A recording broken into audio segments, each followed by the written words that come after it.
Hello, you're listening to Staybold Radio. This is the Aberration, episode 26, U.S. government entraps U.S. citizens with child pornography. I'm your host, Cole Johnson. Today's date is February 7th, 2014. The time is approximately 8:04 Eastern Standard Time, and I'm excited about tonight's show. We've been talking before the show just went live, and there's going to be several speakers tonight. My main guest is a woman named Kitty Wolf. I'm bringing her live right now. Hello, Kitty. Hi, Cole. How are you? Super. Thanks for asking. Tonight's going to be a big episode. It's a very dark and deep subject that anybody in the truth community that's done any amount of research has come up on this topic, and but not as many people have had to deal with it at a personal level. So I'm going to go ahead and let you have the mic and tell the audience your story. Okay. Well, my story is a simple one. It's something I never, ever, ever wanted to do. I never wanted to become that child porn internet lady or that computer kid's aunt. But I have a nephew I love very much. His name is Andrew Rose, and he lives in Missouri, Sullivan, Missouri. Approximately a little over 3 years ago, Andrew was just a normal kid going to high school, but not normal in the ways that most people would think. He's a high-functioning autistic kid, but he was trying to complete high school against astronomical odds. He'd been bullied. He'd been picked on. He'd gone to summer school every year since the second grade. Was never tested for learning disabilities. That's one of those school systems that looks good on paper, but when you take a closer look, they never did what they were supposed to. Anyway, I flew down, and we were having a nice little visit in Missouri when my sister-in-law, Suzanne Thompson, was telling me about an episode that had happened. There were some police officers that came to her house, and they had separated Andrew and down in his room in the basement and separated Sue and her daughter Megan upstairs. And they had asked for the computers. And Andrew, of course, and Sue gave them the computers. And they questioned Andrew. And, I asked, what was this about? And I guess Andrew had looked on a site called LimeWire. LimeWire, for those of you that don't know, is a P2P file sharing site. Okay, there are many out there, but LimeWire is the one that Andrew hit. Andrew was looking up a song, just a song, and there are many songs that you can download off of these sites. He was looking up a song, and when he found the song, he hit the link. The way these sites work is you're looking up titles to songs, and you hit the link, and in order to get that song and listen to that song, you download it. You open the link. Okay? Well, Andrew did this. And there was pictures of a teenage girl. He deleted it immediately. He thought he had done something wrong. Maybe I misspelled it again or punched it in wrong. So he tried it again, and the same link came up. He deleted it. That was all my nephew did, period. Okay? So naturally, upon hearing that my sister-in-law's home had been raided by 5 different police agencies and they had taken the computers and questioned Andrew, my sister-in-law was naive to things like, restraining orders or how it works, as most people are. If you've got 5 police officers at your door saying, oh, we need to come in and talk to you, the average person is going to open that door and let them in. She did. Okay? And, quite frankly, I probably would have done the same thing, too, if my autistic kid was downstairs on a computer looking up a song, But this didn't happen the day of the raid. This had happened a year previous to that, meaning a year before they came to Andrew's house is when Andrew had hit the link. Okay, folks? So remember that. It took a year. It can be a long time from the time you hit a link to the time they come to your door. I was curious. I wanted to know more about this. I love my Andrew dearly, and I knew he hadn't done anything wrong. He just is not that kind of kid. Okay, so I picked his brain a little bit further. and I looked at the paperwork. And what I realized had happened was something heinous. But in the meantime, the police officers all came to the door and took the evidence, and they left. Okay, they left. They left Andrew there. And it was a year later. A year later, I got a frantic phone call from Suzanne that the police had picked up Andrew in front of his high school and had taken him to jail on possession of child pornography. Okay? We went into Prozac mode is the best way to describe it. We immediately got on the phone to the family down in Missouri because I'm in Alaska, okay? So me and my husband got on the phone to the family down in Missouri and, hey, listen, you got to do something. Get a lawyer, bail this kid out of jail. And we did other things. We lit up the dashboard of the jail down there to let them know, hey, listen, this is an autistic kid. And that was really important information, okay, something that, if you know anything about autism, it's very important to relay to police officers. Okay, so eventually Andrew was bailed out of jail on $50,000 cash bond, and he has been, in the meantime, sitting in his mother's basement. There are things called conditions of release. Conditions of release vary from state to state. In fact, when it comes to these things altogether, we'll get into this later in the show, they drastically vary. The possession of child pornography, folks, is a federal offense. But like I said, it varies from state to state on varying degrees and how different people handle it. So he was released from jail, and he's been on bond. And there are conditions of release. Part of the conditions of release is he's not allowed to be around children younger than him. Okay? So, long story short, my sister-in-law got a divorce. Her husband had 2 children from a previous marriage, little girls, that would not be allowed to be around Andrew. Okay? And that put tension on the family. I flew down there as soon as I could after these events happened. I was down there within a week and started my own little foot trail investigation into all this because I knew that all this kid had done was look up a song, okay? I could not understand for the life of me why the FBI and ICE, yes, ICE is involved too, and many other agencies were going after this kid. So I flew down there, and we started investigating and looking into everything. I wanted to know everything. Okay, at this point, I had to know everything because it was not making sense to me whatsoever. I had never even heard of something called Project Flicker. And most people can Google that and look it up, and when you do, you'll see a lot about Andrew on there. Project Flicker was a program that was designed to catch government employees that would trade in child porn. Here's how it worked. What these agencies decided to do was to go to P2P file sharing sites. These sites some of them are LimeWire, FrostFire, BearPaw. There are many others out there, but these are some of them. Okay. Now, how does this thing work? How did this come to be? Well, this came to be because there was a huge amount of child pornography that was obviously being traded over the Internet.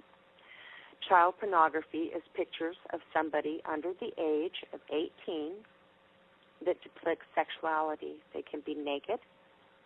They can be in a sexual explicit position, so it doesn't necessarily have to be nudity. It's any form of exploitation of a child in this fashion. Okay? In order to catch the people that would trade in child pornography, they had to come up with a plan. So the plan was they would take certain key songs on different sites and plant child pornography. Here's why they chose certain key songs. Way back when, before the Internet, people would trade in child porn.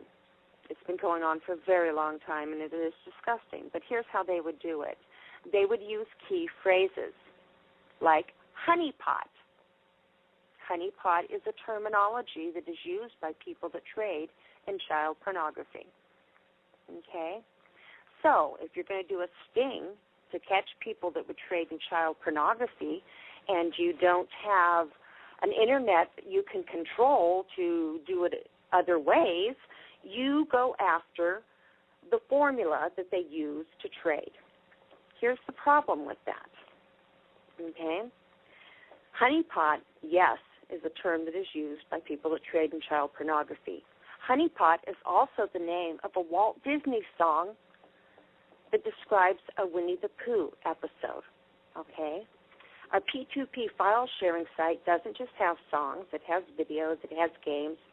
It's anything that you wish to trade with another person. It's an open format where you can download all of your record albums and trade them with somebody else and trade songs.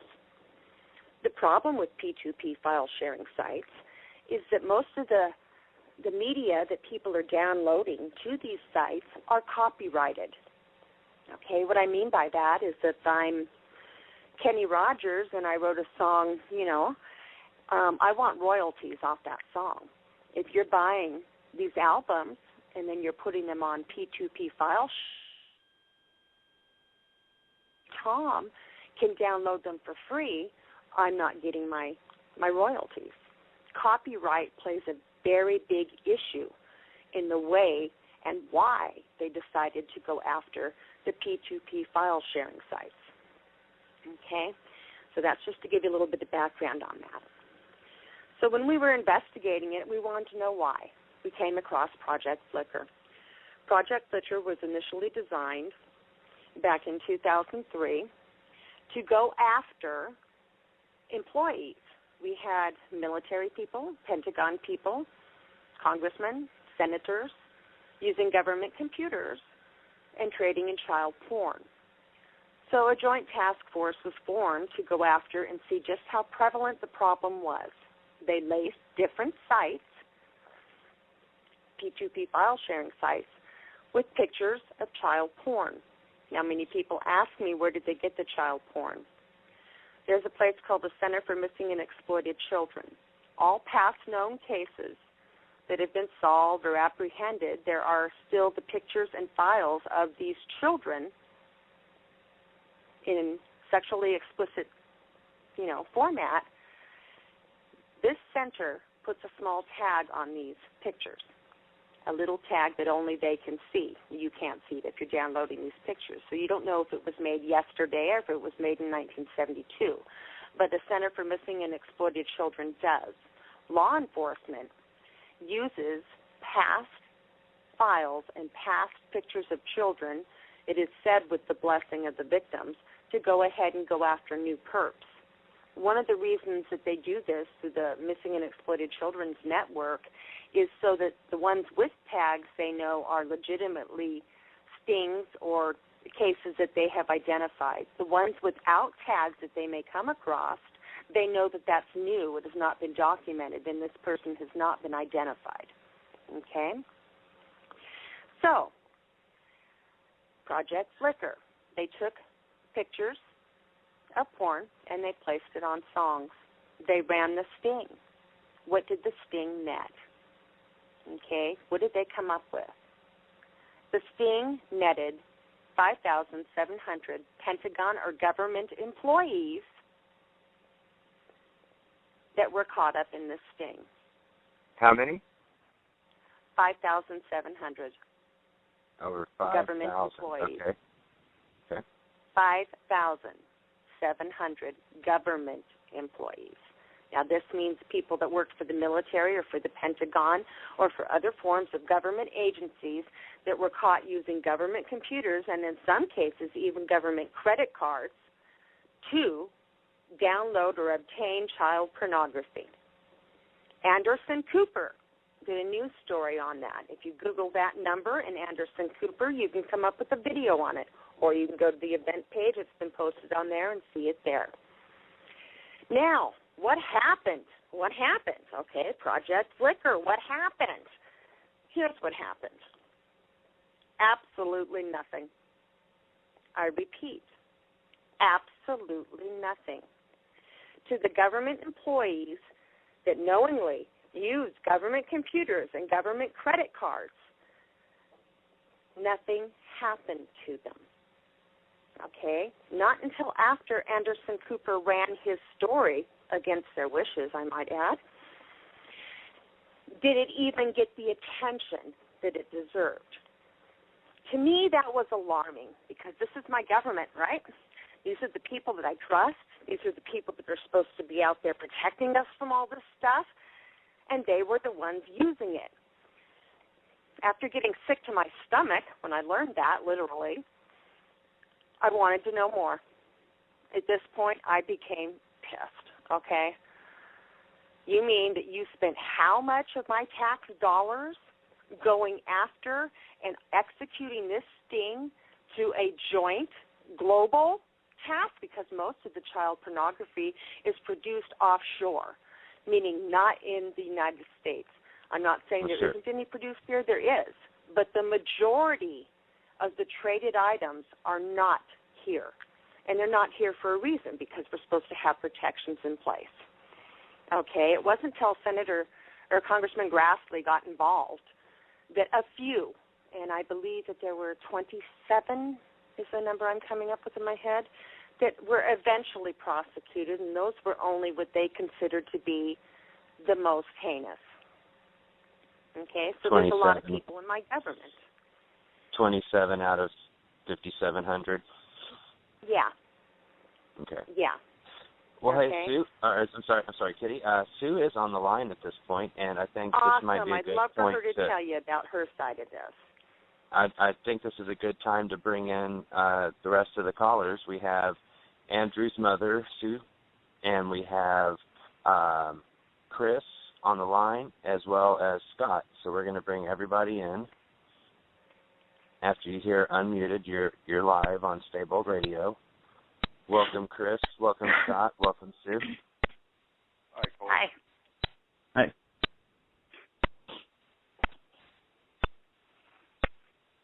Sue, I was just telling them about Project Flicker. Yeah, I've been listening to what you've been saying, and you're absolutely right. From a mother's point of view that's been going through this for a little over 3 years, I just find it absolutely unbelievable that for 2 clicks of a mouse, my son has almost already been, like he was convicted already, because our lives have changed so much, and we have to live under such rule now, and the courts are just delaying, and they are not giving us our day in court, because we are fighting back. My son is not what they say he is. He's innocent. He's a virgin. He's a virgin. He was 17 when he clicked on the song, and honestly, that's all he wanted was that song. And then all of this mess has completely turned every single one of our lives in this home upside down. I cannot believe that they're going after special needs kids, because Andrew's not the only one that's been caught up in this. No. When we did a video, Josh Barnes did a video for us called Andrew's Story. You can also Google that on YouTube. When that video came out, we started getting contacted from other special needs kids or parents all over the map. Remember those days, Sue? Yes. We even did a special email just for them, because our room that we had started on Facebook when we decided to take this public was support for Andrew Rose, public support for Andrew Rose. Hey, Sue. We had no clue that there were others. Sue. Yes. Sue, I'm sorry to interrupt. When I brought the callers on, I started hearing this clicking noise on my end, and I was thinking at first maybe it was my end, but I'm getting listener feedback that that it is going live. I don't know whose line that is. Call back? I'm going to do you try have your computer volume on? No, I don't even have my computer on right now. Oh, guess what? It stopped. I think it's Scott's line. Let me double check that and confirm it. Okay, I'm going to take my speaker off and see if that does anything for it. Yeah, take your speaker off, Scott. There you go. Okay, is that any better? No, I'm still getting it. It's still there. I'm so sorry, Scott. Scott, why don't you hang up and call in on my cell phone? I will do that. It'll be another 907 number. Okay. Gotcha. I'll look for you. Okay. I'll be back in a minute. Thank you. Okay, sorry about that to the listening audience. So just to reiterate, Sue was giving testimony that her son, Andrew, at 17 years old, is a virgin and essentially innocent, not really a sexual predator type individual. He's an innocent autistic child, and this is not something that he was going out of his way to look for. And, you know, I think that was where we left off. Mhm. Right. Yeah, and you know, to our surprise, you know, when the police officers showed up at our door, you know, it's very scary. And, you know, when they're telling us that they're looking for child pornography, you know, I'm racking my brain trying to think, you know, what in the world, you know, and it's just mind-boggling to me because I still, after 3 years, cannot believe that my family has been put through this hell, you know, and I don't even know when it's going to stop because the court system just keeps delaying and postponing and prolonging Andrew's day in court. And I can't help but think that's because we're fighting back because I know that my son is innocent and he would never hurt a child. He would never hurt a child. And, you know, his whole life has come to a stop. You know, he had just started making friends at school after a 13-year school career of a very tough way to go with his autism. He was bullied. He was backward. He was shy. He was not good in school.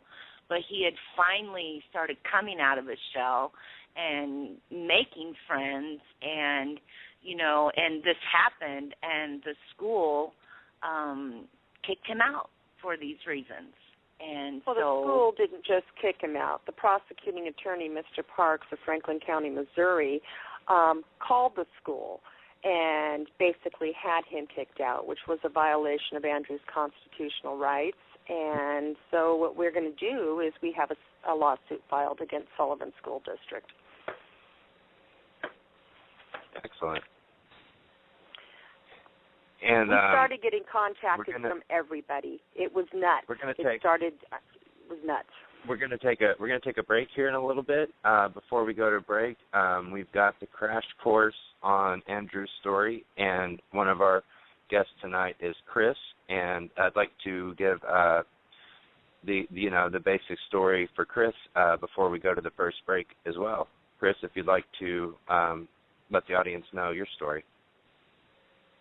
All right. In Florida and across the country, law enforcement, in cooperation with the ICAC, which is the Internet Crimes Against Children Task Force, which kitties, you know, they're involved in kitties things as well.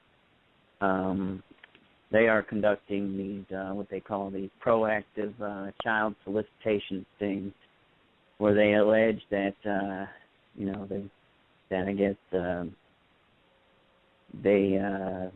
these type of things are designed in response to child predators on the internet that are looking to solicit, sexual conduct from minors and parents of minors. Except what's really happening is they are posting these sexual advertisements on adult sex personals or adult dating sites, and they're styling the advertisements, under an adult age, stating they're an adult, and it varies. The details vary, from thing to thing, but that's the general,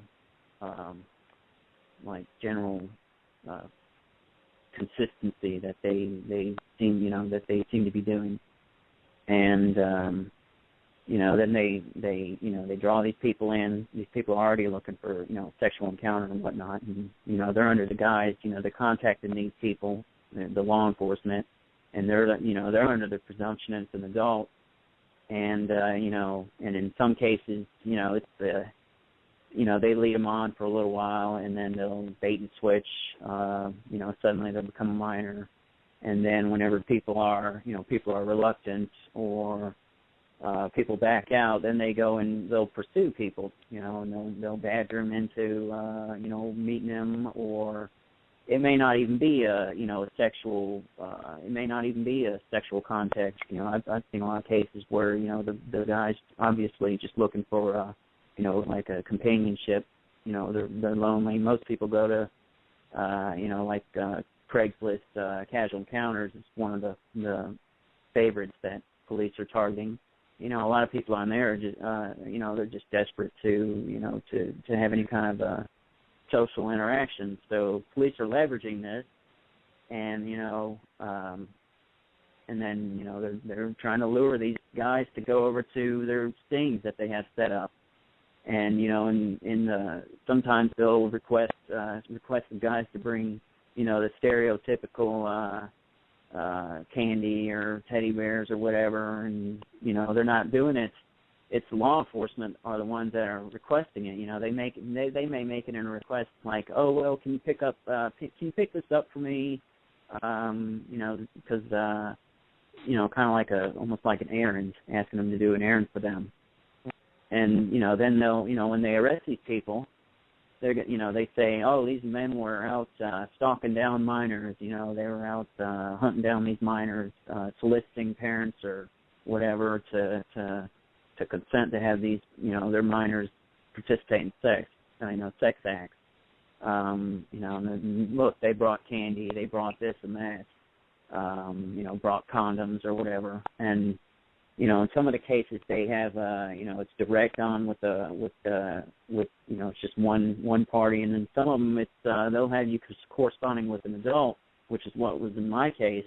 I was corresponding with an adult, and it was an advertisement that was styled as like a threesome, and it said it was they were 19 years old, and I contact her and say, I'm interested and blah blah blah, and disclose myself, and I asked if they're interested, and she said, yeah, we are. And then she suddenly says, I have a little sister visiting me for the summer. She's 14. You okay with that?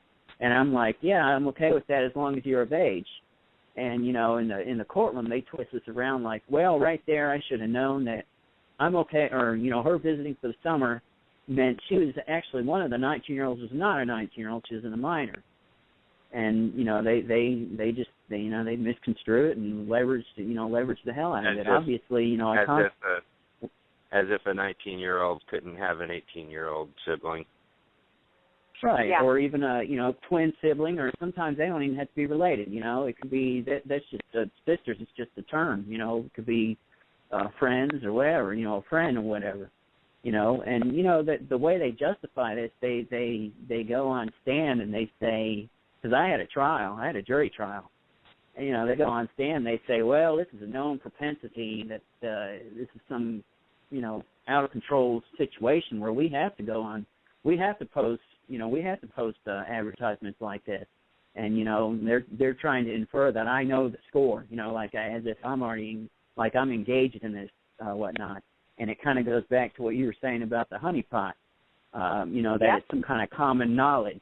That as if I'm in this, and I know this, and they twist the words around, and it's actually they have this down to a science as far as I see it, because some of the things that you say, you know, the way a conversation goes on like a casual encounter like that is it can be kind of misconstrued for something else, because here I'm thinking safety. I don't know these people. They're asking me to go right to their house.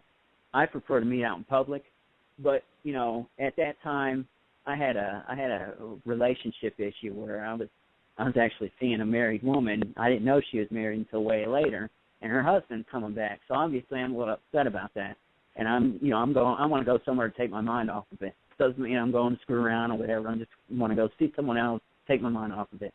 You know, so, you know, I actually took off and did that when, you know, officer said a certain thing, you know, she said a certain thing, because I wasn't interested at first. You know, I wasn't taking these people serious. I wasn't really paying attention to the conversation, you know, because that was the only time age was brought up. That was it. When she said 14, visiting for the summer, you know, I wrote it off when I said, you know, I'm okay with that as long as you're of age. I mean, you know, somehow they suppressed that in the trial as to not meaning anything.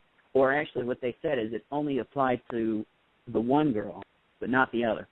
That's what the prosecutor said. And, you know, they kept reinforcing that, which, you know, that blows my mind. How does that even happen, you know? So, because there's an obscene amount of money in the budgets that they have to spend to justify the obscene amount of money given to go after child predators. When you're netting, and the majority of what you're netting when you do your first initial stings of people within your own government, then you need to rethink how you're doing it, because, of course, you can't take out half the Pentagon, now can you? Okay, so the end result of this is you follow the money. There are 61 active stings going on right now, many forms. 61, okay? And that's just what the DOJ is admitting to. Okay, I know of 16. We've heard Andrews a little bit about it. Project Flicker morphed into many different branches. The Florida sting, when we get back from break, I want to get more into that, because Florida is one of those states that did get an obscene amount of money, okay? And what he's going to tell you is going to be really important to listen to. Yeah, we have facts. Well, we've done a lot of work. So, yeah. This is a good time to go. This is a good time to go ahead and take a break, and when we get back, we'll start with what Kitty was talking about with the Florida sting, I suppose. It's whatever topic you guys want to talk about next. I just want to try to help, keep this for the audience to where they can understand. We're talking about multiple, all under the umbrella topic of child porn on the Internet, sting operations, but there's, like Kitty said, there's multiple operations. So the one that Andrew was involved in is slightly different than the one Chris was involved in versus other stories out there. So when we get back, we'll get into the specifics of those, the varieties. And we are back on Stable Radio. This is the Aberration, episode 26. U.S. government uses child pornography to entrap citizens. And we have Kitty, Chris, Sue, and Scott on the line. And we're going to pick up where we left off. Kitty, you were going to talk about the Florida. Yeah. One thing that you need to remember, and is prevalent in all of these things, is there is an obscene amount of money. What started off to be Project Flicker in Andrew's case morphed into many other programs. One of the most particular heinous ones I've heard about is the cases going on down in Florida that we've labeled, and we've dubbed with our own little nicknames. We've dubbed this one Florida Stings. Now, Chris relayed to you kind of how they go about doing it. They will go to adult sites and strike up a conversation and lure you in. Okay, when you look at why they are doing that, and you can say money, sex, and power rules the world. In this case, it really does. Okay, the money attached to the cases, how are they paid? They are paid per conviction. I repeat, they have to justify their spending. They are paid per conviction. When you can't persecute your own government employees in the Pentagon, you've got to justify your spending, and you've got to show a conviction rate when you go before the Judiciary Committee and Congress again to re-tap into those fundings, okay? In the Florida cases, the way that they are going about doing it is highly in question, and I'll let Chris go ahead and pick it up again from there. And then, Chris, I'd like for you to tell them, too, about the cost related on your end, because in order to understand all these things, people, you've got to understand the money. Go, Chris. Right. Well, what it starts with is Florida, law enforcement and ICAC, they get these grants. They're working to figure out how to be eligible for these grants that they masquerade as child using it or needing it to combat the internet child sex issue. That's only a little bit of money. Like you said, the DOC or the DOJ and the DOC, I mean, the money comes in different forms. Federal grant is just one way. The other one is, the court, the conviction. They get they get the supervising, the cost of supervising. They get what the state pays them per prisoner. They get sex offender costs or whatnot. Which is because I'm still serving my sentence. So, I know the cost firsthand on all that. What have you spent out of pocket, Chris? What have I paid? Well, I went and I did the stupid thing, the naive thing. I went and paid a private lawyer and a private appellate lawyer. So, I'm up, I don't even know what I'm at. And they also seized my vehicle. They seized everybody's vehicle because once you get charged with a felony in Florida, even as soon as you're charged, they repossess the vehicle. No conviction. As soon as you're charged, they own that vehicle. And you have to, and it's at their discretion whether they want to sell it and what they want to sell it back to you for. Or and this actually, is as soon as you get charged, right? As soon as you get charged. Any felony in Florida, it doesn't matter so what for those kind of people felony. that believe that you're innocent until proven guilty, that does not apply here, does it? That's right, and it's not just in this kind of instance. I mean, there's a lot of pockets and areas of the law that I'm not even aware of that they get away with doing that. That's just straight up piracy, and when you want to get into the subject of talking about courts illegally seizing people's property on presumed guilt, that falls into what U.S. courts actually operate under admiralty law. That's why every time you walk in a courtroom and you look at the stars and stripes and you look at those flags, it has a gold fringe.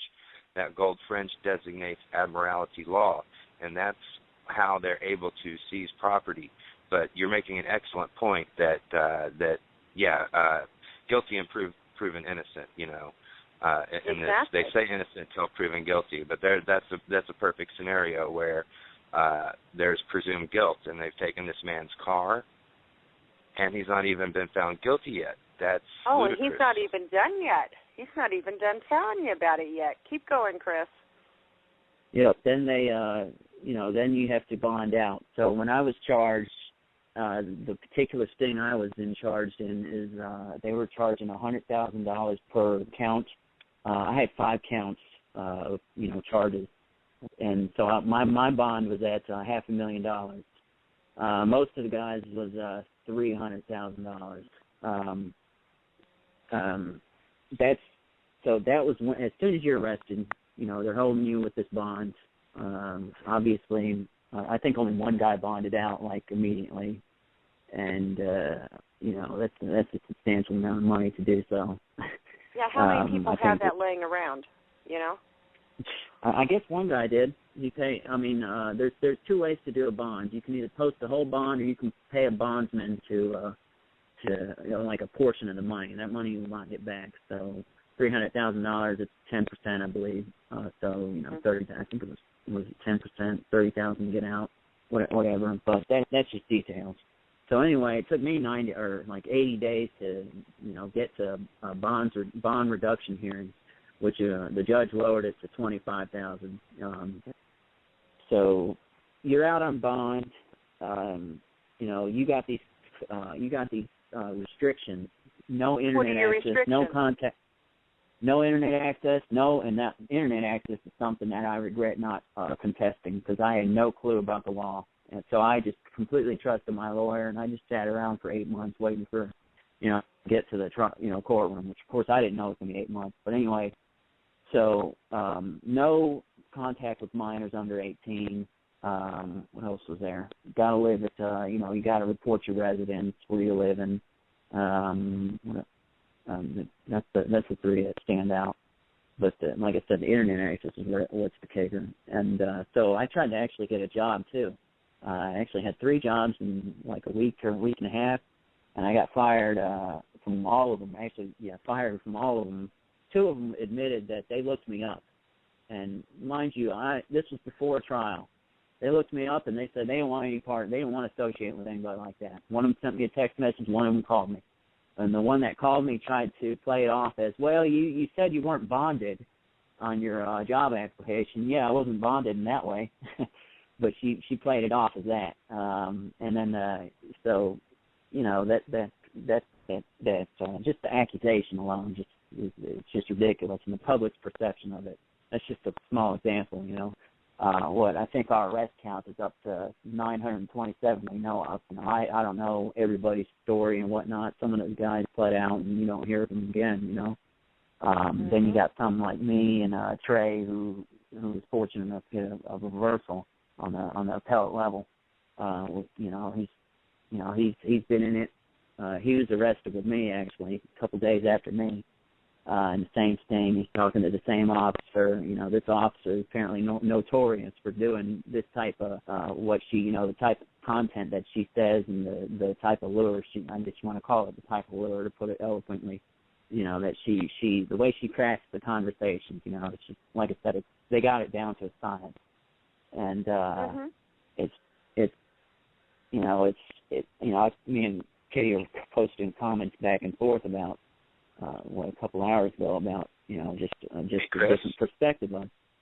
What's that? Hey, Chris. We actually speaking of Trey, we actually have him on the line now. If you want to bring him in. Hey, bring him in. Trey is Chris can probably tell you better, but Trey is from the Florida area and was involved in one of these Florida Sucks stings as well. Welcome to Stable Radio, Trey. Can you hear me? I'm here. Yeah. Yes. I can hear you. Okay, all right. How y'all doing? Good evening. Good evening, Trey. It's Kitty. Now, how you doing? I'm good. How you doing? We were just talking about the cost of the stings and what that cost you and how they work. Right. Well, the federal code that created IC stipulates, all the requirements, for the grant formula. So, but on average, they're saying that for like a week-long operation is anywhere from $50,000 to $75,000. For like a weekend-long operation is like $15,000 to $20,000. Now, when they get these grants, they get them usually on a quarterly type. It's like $300 and something thousand at a time. But that pays for like training and these things, of course, but. We haven't been able to break down the expenditures, which is something I'm waiting on right now. But I've requested, submitted 2 Freedom of Information Act requests, and what I've got back was it was pretty sad in my opinion. It was lacking all the information that should have been there for one, and even the information that was there is just inadequate. It's really hard to make a proper assessment, but I am seeing problems with their reporting for sure. But the reporting doesn't take into account tactic cues and stuff like that, where a predisposition really doesn't look into those things, and that's the problem. They're creating criminals, not actually arresting true predators. Right. How much percentage of the funding for the Florida stings was designated for education of the public? That we don't know, but that is part of the grant formula that they are supposed to do it, have public service announcements, stuff like that, and go to schools and teach children and this, that, and the other about online safety. They do that. Exactly. In Andrew's case, that was something that was never done. In fact, the agency that was charged with the responsibility of educating the schools didn't get into the schools till a year after Andrew had been arrested. They quite frequently spend that funding training officers and not the general public. So I want to get that in there. Right. It's really hard to break down the monies until we get those quarterly reports. And we know how much money they're spending, on a quarterly basis, but we just don't know what they're spending it on. And I totally expect to find some serious problems with it, because we know they're not these officers or detectives that are working these cases. They're not being properly trained, and that's part of the requirement of the federal code. Is this money is supposed to be used to train these guys, and it's not being used properly.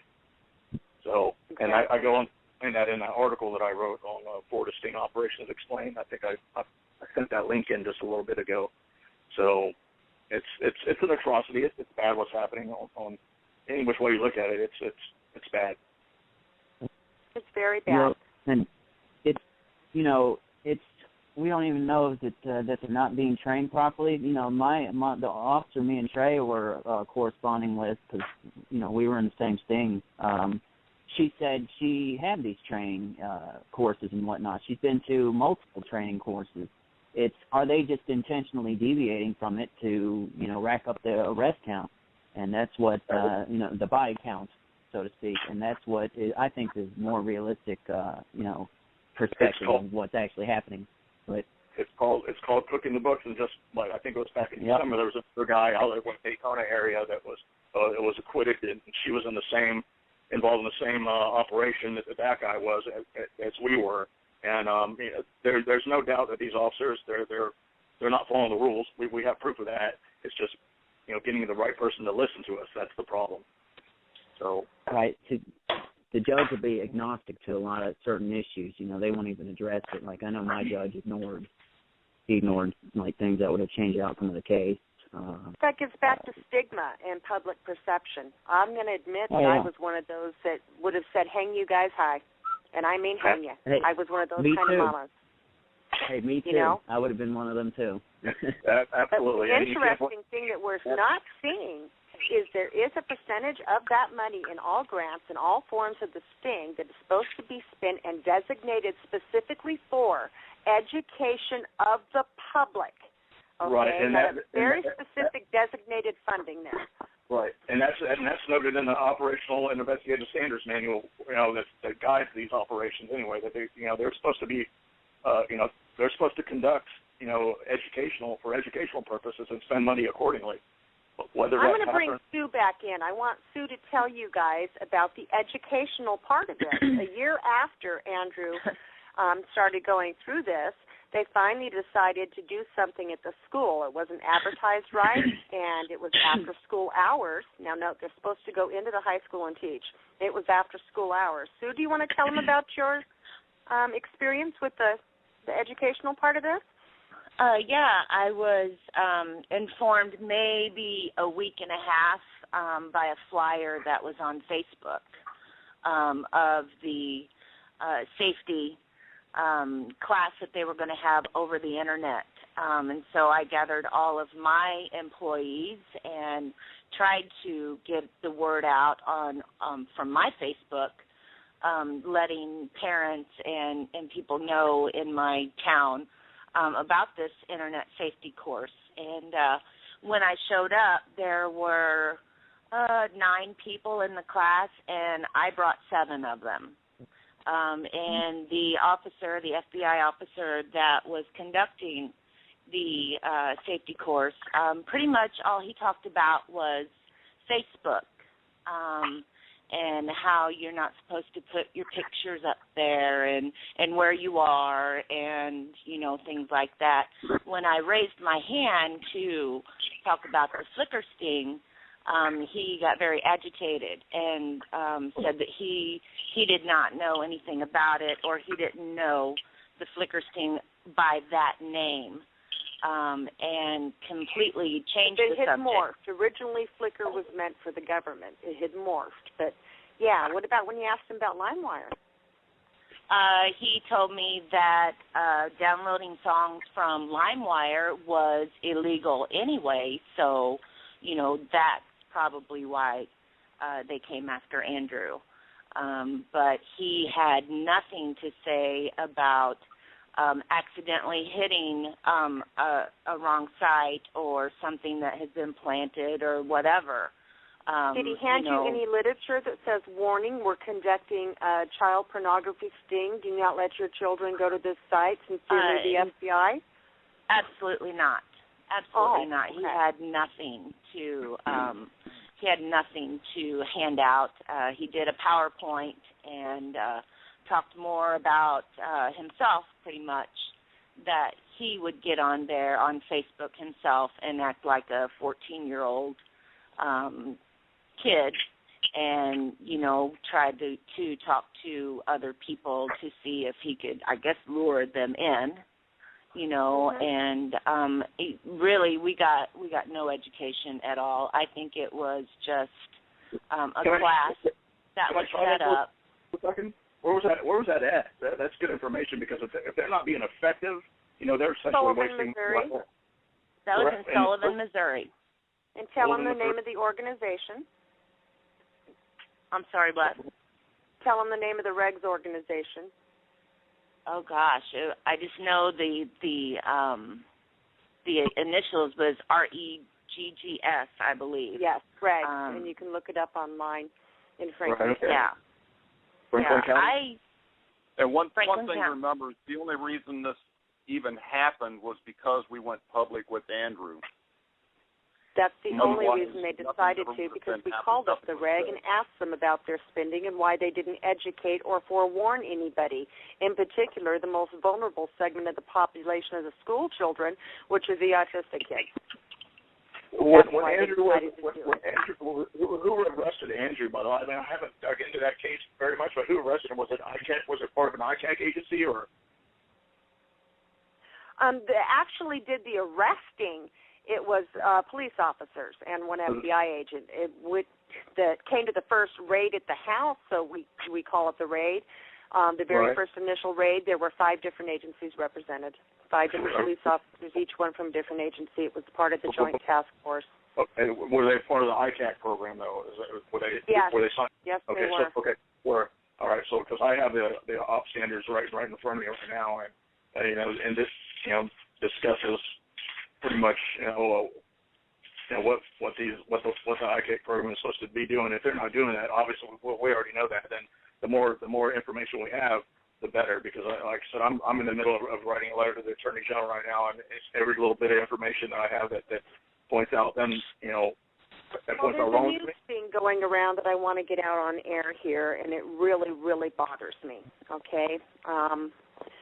After we became the internet porn sting lady, we started getting calls about 4 months ago, calls, PMs, emails, about 4 months ago about Angry Birds. Okay, let me explain how this one works. Okay, like I said, we're going to talk about 16 that I know about that are active, that I've actually dealt with people that have been involved in and have bothered to investigate. The Angry Bird sting operates like this. When you're live and you're on Angry Birds and you're playing with other people, you will find a link in some cases. Not only do you find a link, but the link actually tells you if you would like to improve your score or get some inside information on how to do this or that, hit this link. Do not do it. When you hit the link, child porn pops up. The youngest victim of this is 11 years old. I've never heard of Angry Bird. What? I've never heard of Angry Bird before. This is the first time I've heard of this. It's going on right now. It's one of the active stings going on, and we actually have dubbed it Angry Birds. Now, there's a lot on the Internet about Angry Birds and how the NSA does go about gleaming all the information that the players put online. And this site, too, is another site frequented by children.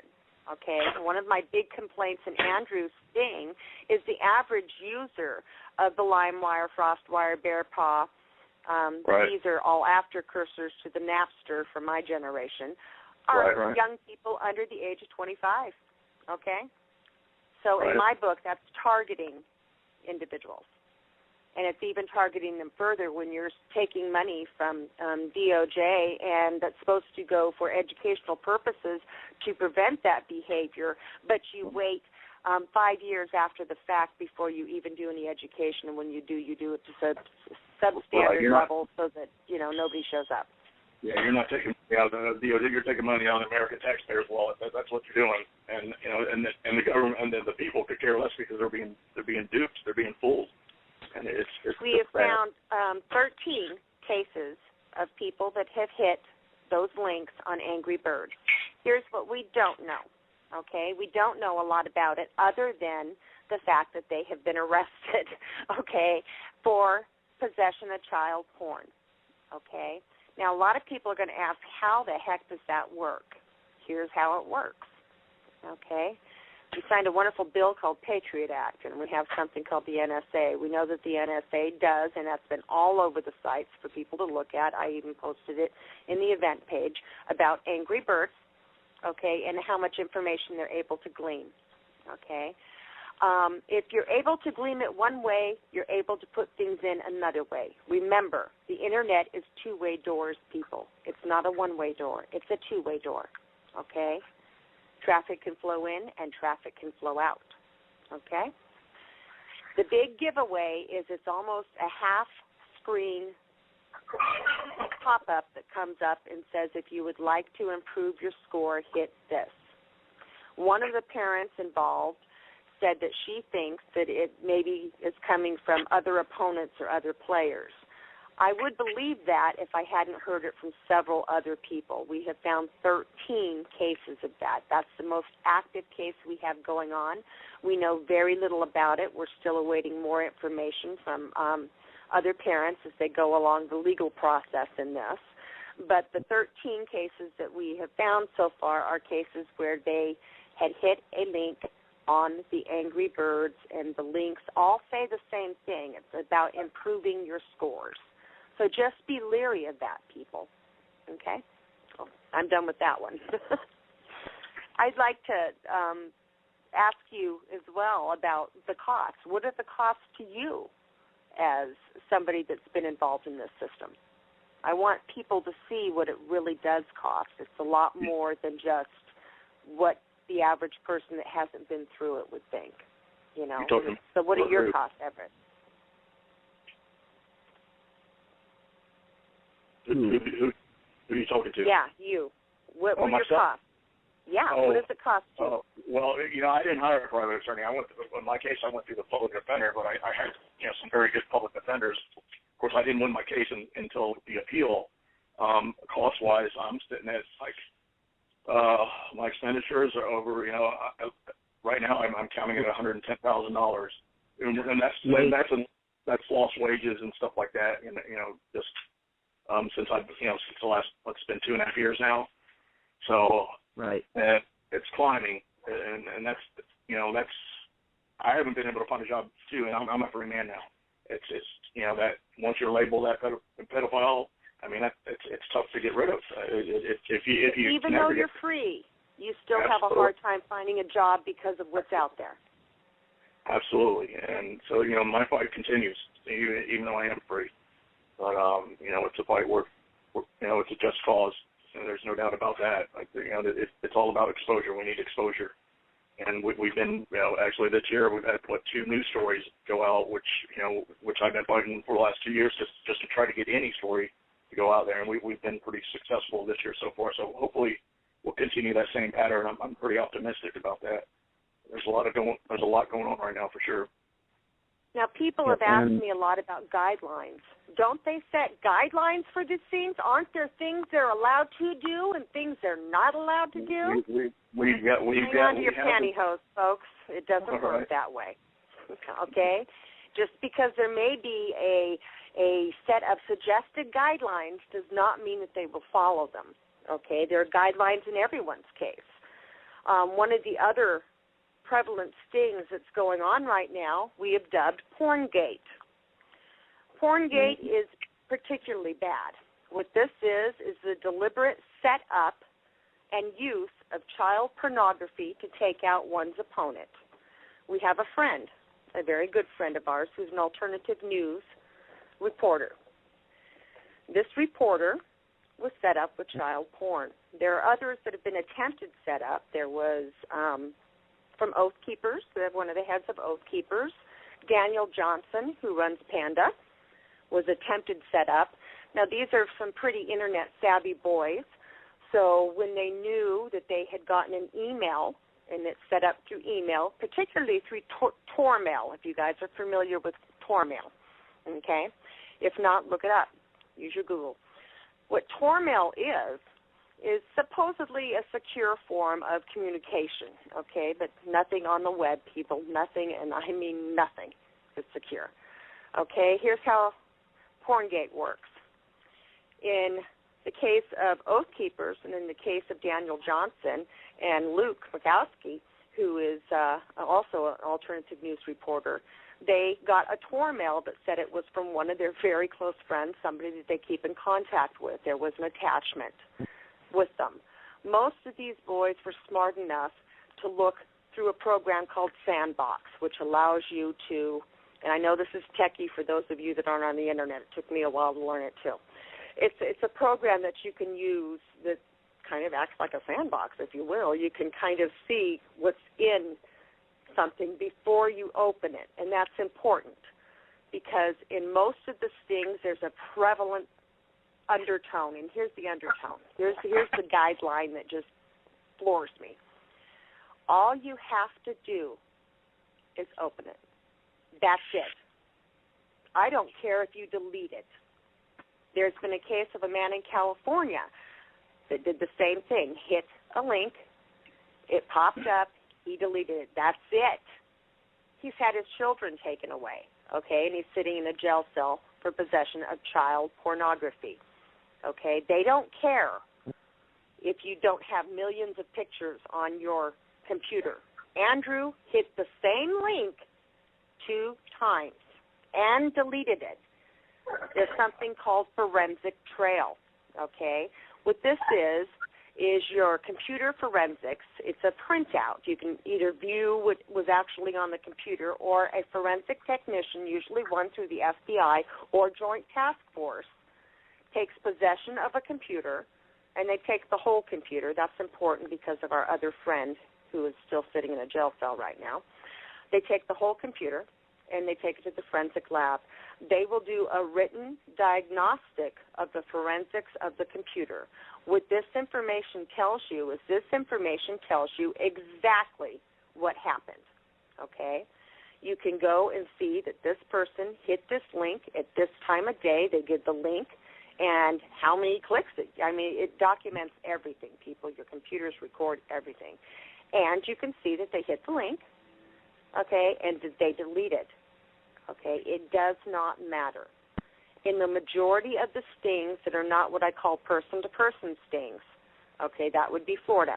In the majority of what I call the Internet stings, like Flickr and Birds and everything else, the minute you hit the link, you are now in possession of child pornography.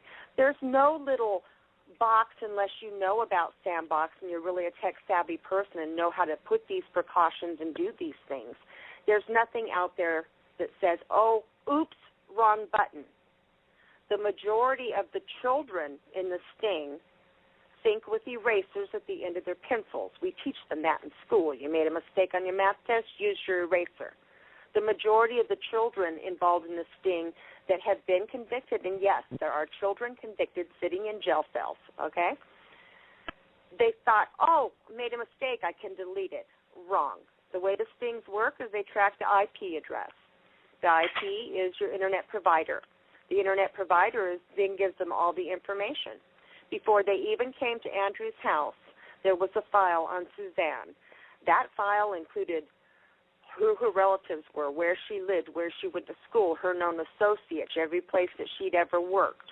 The majority of anything you'd want to know about Sue, they knew because she was the one paying for the Internet service. They knew all of that before they even knocked on that door that night, okay? Anybody that hits something and child porn pops up, okay, you now have a serious problem. Different sites on the Internet will tell you to do different things. You can go to Google Questions and pull this up. What do I do if I accidentally hit child porn? And then sit back with your mouth hung open at what you're going to read, okay? Just like the man in California that accidentally hit it. He has had his kids taken away. So if you hit it, you are guilty of possession of child pornography. Why is it that way? I've been asked that a lot by a lot of parents. Why is it that way? Well, that gets back, going back in time to a document that is on the event page, and it is the original presentation that was done before the Department of Justice to justify the way they do the stings, okay? At that particular time in 2003, they had two unique sets of problems. There was an abundant amount of child pornography on the Internet. There are real child pornographers out there, really bad, ugly people. Plus, they were getting bombarded from the entertainment industry about copyright infringement laws. Copyright infringement laws are huge because the entertainment industry is a huge gazillion-dollar business. You know, look at what one Madonna album gets or one Kenny Rogers album gets or whoever is in your, you know, generation, okay? We're backing up on mine here. That was a huge deal. They had to try to do something about that. There were more sites after the first initial site, Napster, popped up that popped up afterwards. You know, LimeWire, FrostWire, Bearpaw, okay? They had to do something about it. The DOJ agreed and went ahead and let them have their program. They outlined clearly in the program that they aim to go after P2P file sharing sites. They also brought up copyright infringement on why these sites were bad anyway. Note, not everything traded on the sites had copyright infringements, okay? Not every album or every song or every game or all the pictures on there, whatever, were copyright infringements. So they got their okay to go ahead and do it. The initial sting was dubbed Project Flicker, and it was to go after the government because pornography was showing up on government computers. Okay, that was the initial premise that started a whole big ball rolling. Plus, at that time, like I said, there was an obscene amount of child porn on the Internet, as there is today.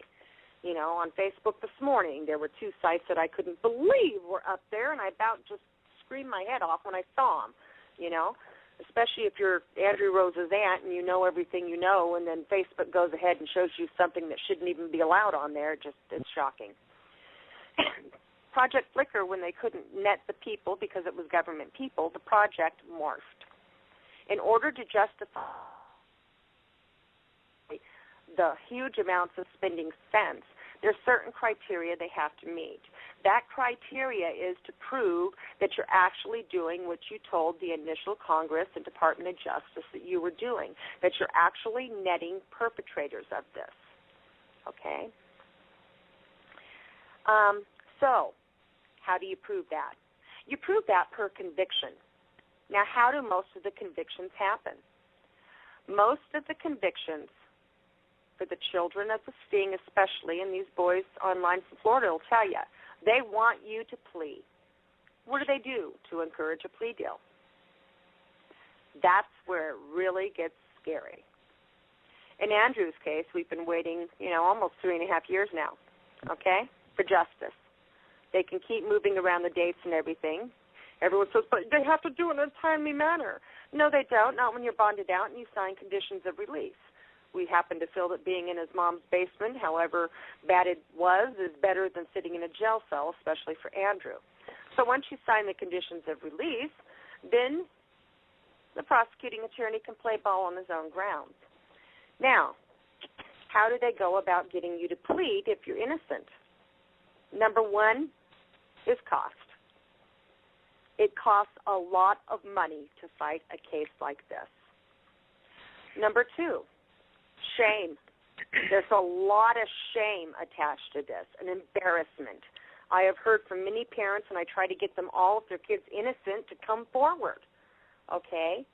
Come forward, talk about it, bring it out in the public. Oh, no, I can't do that. I don't want my relatives finding out. Well, you just got done telling me your kid's innocent, so aren't you going to fight this? No, we're going to take the plea deal. We don't have the money, and they said it'll just be a sex tag. We'll move to Montana. That was actually a conversation I had with one of the mothers, okay? That's pathetic, but it's true. It is pathetic. It is pathetic, but it's true. Okay? Even within our own family, there were people that said, well, maybe I ought to let him sit there, because they didn't know. These people just really don't know. I was one of those people that would have wanted to hang him. I'll be honest, I would have, just because of what I thought I knew. Okay? That's changed. Another way that they do a plea deal is called intimidation. Sue, do you want to tell them the example of the boy one county over about the computer that was in his friend's basement? He got it back, and what they said about his mother? The boy in the next county over had been brought in for the same thing, for child pornography on a computer that was sitting in a friend's basement for probably 6 months to a year. But prior to that, he had it at a friend's house where a lot of kids were and were using the computer. The family was fighting it at first, and they really couldn't. They couldn't get him to. He wasn't pleading or anything like that. They were fighting. They had him take a lie detector test and said, if you pass this lie detector test, then you will be free to go, all charges dropped and everything like that. Well, he took the lie detector test. He passed the lie detector test and thought that it was going to be over. The detective, I believe, stepped in after he passed the lie detector test and said, we're not letting you go. If we do let you go, then we're going to go after your mother. And the mother got scared and said, well, I can't have them coming after me, so we'll just plea now. And now that young man has a sex offender's tag for the rest of his life because they threatened his mother. And actually, the night that they were here and took our computers, they told Andrew, tell us the truth, and we won't go after your mom. Well, most boys love their mamas, and they're not going to let their mamas go down. So Andrew, being autistic and never been away from home or been with me the whole time, was not, thought he, because he knew he was innocent, but he thought if Andrew he cooperated. admitted that he hit the link. He'd never, ever hit that. In fact, when Right. they asked him, did you know how old the girl was, Andrew said she wasn't holding a sign. Right. So that begs my question, what does child porn look like to a child? But on that same note of intimidation, okay, our friend who's an alternative news reporter that's sitting in a jail cell right now, his computer became under attack, and he was trying to fight it off the day that a small-town police department decided to raid his home. They had the family at gunpoint on the porch, and they took several hours inside of his home. This was a reporter that had pissed off the wrong politician, and he's now sitting in a jail cell. But when they questioned him, they did the same thing. You better fess up, or, we're going to go after your mom, okay? You'll see this intimidation. That's one thing that's prevalent in every single case. You are discouraged from trying to fight, especially in those cases of the children. And some of the adults, they didn't do that with. But in the majority of the cases of the children, and there are thousands, I mean thousands, every single state of the union, people, there are thousands of children that hit these links daily. That is the one underlying thing I see a lot of, is the intimidation and the outright lying about what your rights are. They'll outright lie to your face. I've got one mom that actually recorded the police officer sitting there lying to her about the law. They don't care. You've got to remember, the police department's given a license to lie. You have to tell the truth, but they don't. And most people don't know that. Okay? One of the other stings that's prevalent right now, besides Porngate, which is the deliberate setting up by agencies or public officials to take out one's opponent, largely people like Panda, People Against Indefinite Detention and Oath Keepers. These are big political sites. We all know what they're doing as far as the IRS scandal with different groups, okay? Well, this is no different, okay? Like our little friend that's sitting in prison right now, waiting for his day in court, okay? That guy sitting in prison is a victim of Porngate. It wasn't the right agencies involved in all known stings that came after him. It was a small-town police department. B, the mishandling of the evidence in this case. They just took the hard drives out, and in all the cases, you know better than that. They take the whole computer, and it's a forensic tech that does it, and only a forensic tech. Okay, it's not done the way that this was done. But there is such a thing called Porngate. Porngate's a deliberate setting up or entrapping you with porn. That happens many ways. Tor mail's one way that happens. It can actually be done through Facebook, too, people, by different attachments and things. You have to be pretty computer savvy to know what you're doing. So that's how we know that it happens at a higher level than most people think. But it can be done through other social media sites. Angry Birds. But the other big one that's going on right now is not only used by police, government officials, similar to Porngate. It's called revenge porn. Do you guys know what that is? I've heard of it. Okay. I've heard other revenge countries are porn can prosecuting be people. Right. Okay, say I'm your ex-wife. I'm really mad at you. Do you all remember when Paris Hilton's video came out, the sex videos? Okay, every movie star's got a sex video out there that turns up, right? Revenge porn kind of works that way, too. Revenge porn is when somebody decides, gosh, I'm mad at my ex-husband and it's not going the way I want. I've got that old video. Tell you what I'm going to do. I'm going to take that video and stick it out there. Okay, that's one form. The revenge porn that I'm talking about sting-wise isn't your ex-wife that's doing it. It can be one of your business adversaries. It can be the federal government. It can be anybody that is pissed off at you. All it takes to put your butt in jail is for one picture of child porn to appear on your computer. Revenge porn is when somebody takes, it can be anybody now, any of your nemesis, and deliberately places that on your computer or in a format that they know that you're going to accept on your computer. That is revenge porn. And it's sweeping the nation.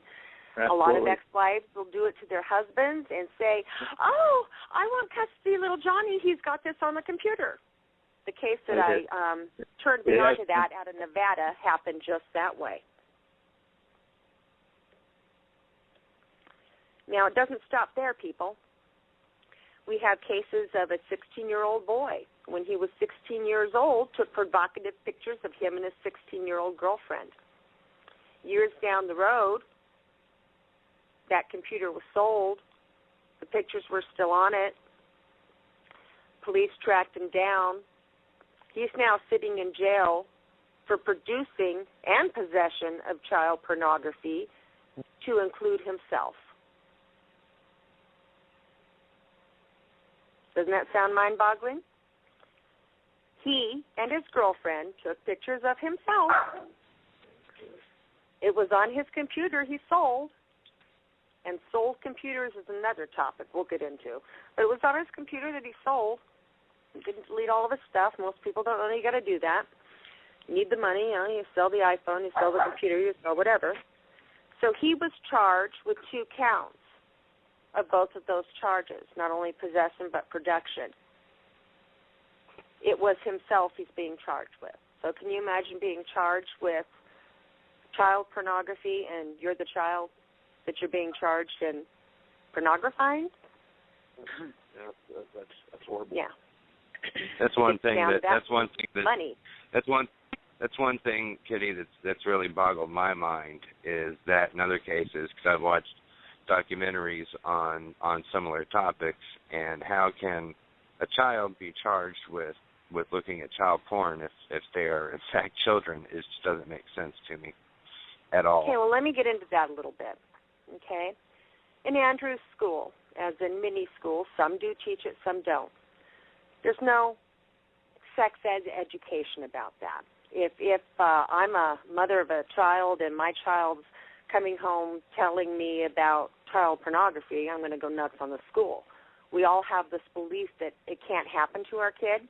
We don't need to talk to our kids about that. We'll hand them a book, okay? We don't want that taught in our schools. Here's the problem with that, okay? Not only is it the stupidest thing I've ever heard, but the problem with that is you're the same parent that goes out and buys your kid that brand new computer, that brand new iPhone. You have no idea where they're going to go on it. You don't bother sticking controls on it, filters on it, because you don't know enough about it yourself. But little Johnny next door's got one, so by God, my kid's going to have one too.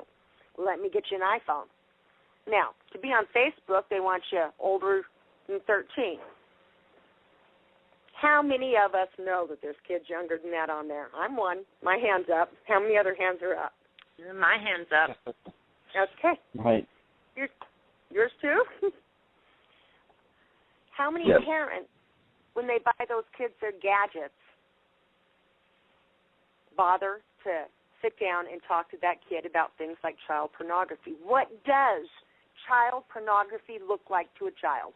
You were sold sex at every turn, everything from soda pop to pickup trucks. You've got some big girl with boobs and everything. Let's look at Miley Cyrus. Our kids are flooded with sexual images daily, thousands of times a day if they're on the Internet for more than an hour, okay? So you're a kid. You don't know anything about sex. Your school doesn't teach it. The only thing that your school does teach is they make you sign a contract saying you'll be good online, and they do teach about online bullying. But you're a kid. Let's say you're a teenager, okay? You're looking for a song, and you hit a song, and there's a set of boobs right there. If you're a puberty-stricken boy, now, boys, answer me this honestly, Florida gang, are you going to look at those boobs? It's a guy thing, of course. Yeah. It's a guy thing, of course, instinct. of course. That's unfortunate. Okay. But I liken that to Grandpa's sock drawer. You're in Grandpa's bedroom, you're digging a sock drawer, and there's a Pete book. Are you going to look?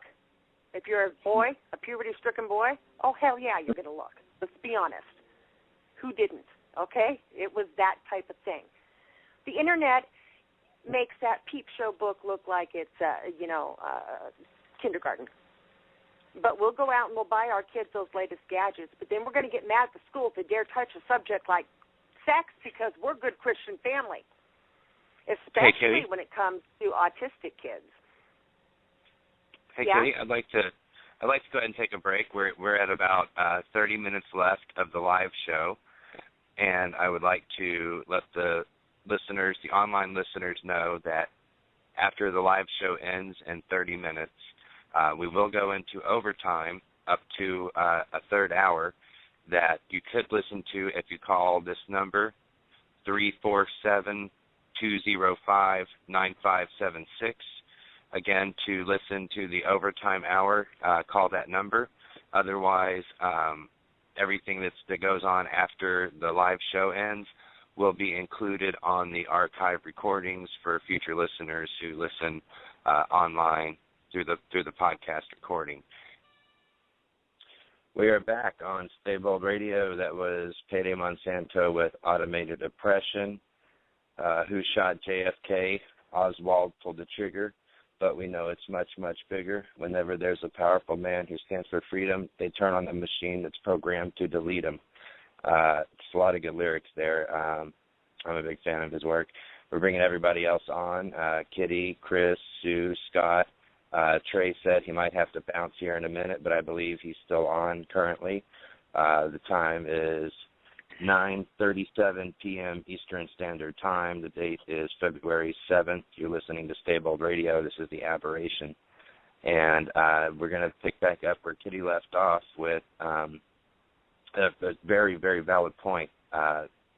One of the main points, I think, of this episode.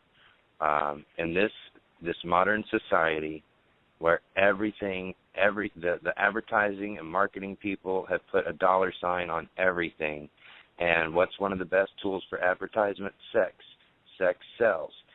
So, even if someone is trying to protect their child from any ideas of sexuality, just completely keep them in the dark to all these topics, they're going to see it. They're going to see it when they watch a Hardee's commercial.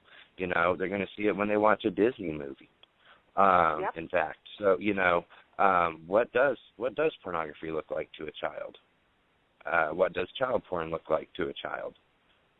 Because in this day and age, sex is made to be very casual, very everyday. It's everywhere in marketing, television, movies. And on that note, Kitty, we've come to that.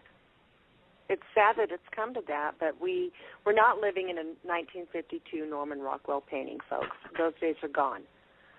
I posted in the event page today about a 13-year-old autistic kid that is impregnated, and she was sexually taken advantage of. I find that most of the child sting cases, and there are literally thousands, people, I personally looked at over 400, okay? Every single state's been affected. In most of them, I'm going to say a good 50% of what I have looked at, the child is autistic, Downs, or developmentally delayed in one form or another. Okay, that's a statistic that alarmed me to no end. The fact that they would even pursue this type of click, oops, it's on your computer, you're going to jail kind of thing. So that's what made us look into the funding and everything else. It's not just kids, though, and it has morphed. Project Flicker morphed. What I mean by morphed is when they couldn't prosecute the government officials or did their one or two little token prosecutions, they had to justify the spending. Child porn is still prevalent despite all the efforts and all the stings out there on the web today. In fact, this morning there was something so heinous on Facebook, I about died when I saw it. Okay? That's something that needs to be addressed. But here's something else that I think really needs to be addressed. If you're going to go out and buy your child that gadget, that iPhone, that iPad, that computer, and you don't know about these things, you should. You need to. There is money set aside to teach you about it, but obviously it's not going to the right places if you don't know that this is happening.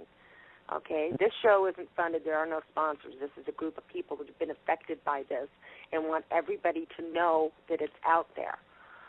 So next time little Johnny wants that iPhone, iPad, and everything, I hope to God that you people put filters on it. All it takes, be you an adult or a child, is to hit one link, and it is saved to your hard drive. Most people think, oh, well, I can delete it and do a cleanse and it's going to be gone. It doesn't work that way, people. Not anymore. Maybe in the old days it did, not today. Today with the NSA, and you don't even know the half of what they can do, people. Like I said, the Internet's a two-way door. If you can send it out in the ionosphere, it can come back to you, okay? And other things can too. Unless you know, and you're a computer forensic tech, and you know, you're not even going to understand the trail on how they go about doing this. And that's the other part of this. In all of these cases, be they the Florida stings or anything else, it really does depend on a forensic tech. Now, people have said, what about intent? In Andrew's case, what about intent? It's obvious in Andrew's case. In fact, my nephew's case is the most mild of the children caught up in the Internet porn. Laws vary from state to state. Up here in Alaska, we had seven young boys that were taken in for possession of child pornography. Some of these boys had hundreds of images. They had downloaded it. Hey, Joe, come look at this. I just found some boobs. Look what that guy's doing to that kid. Okay, here's what happened to them. Our magistrate saw them all on the same day, and you had your Interpol, Internet sting people right there with them, the whole joint task force. Our magistrate was appalled. Her first words are, you've got to be kidding me. Her second words, because it already went to a federal court level, she looked at all seven boys and said, boys, here's the deal. You're going to graduate all from high school. I'm going to put you on probation until you do. When you're 18, this goes bye-bye. She looked at the joint task force standing there in front of her and said, how dare you and do you never do this again in the state of Alaska without notification or prior notice to us ever again. Alaska is the exception to the rule. I'll give you another example. In North Carolina, they had the Adam Walsh sex tag. Look it up online, people, Adam Walsh sex tag, and what that means. We all presume that you were innocent until you were proven guilty. It does not work that way anymore, people. Welcome to the People's Republic of America. Those days are gone and ended a long time ago. Nowadays, you are thrown in jail. You are not allowed bond on an Adam Walsh sex tag. You will sit in jail until your day in court. If you do get out of jail on bond or allowed bond, most cases do not, you will have an ankle monitoring device in which you will pay for. You will have to be third-partied out. They will have access to your home. If it was a computer sex crime, internet porn crime, they're going to make sure that you don't have computer access.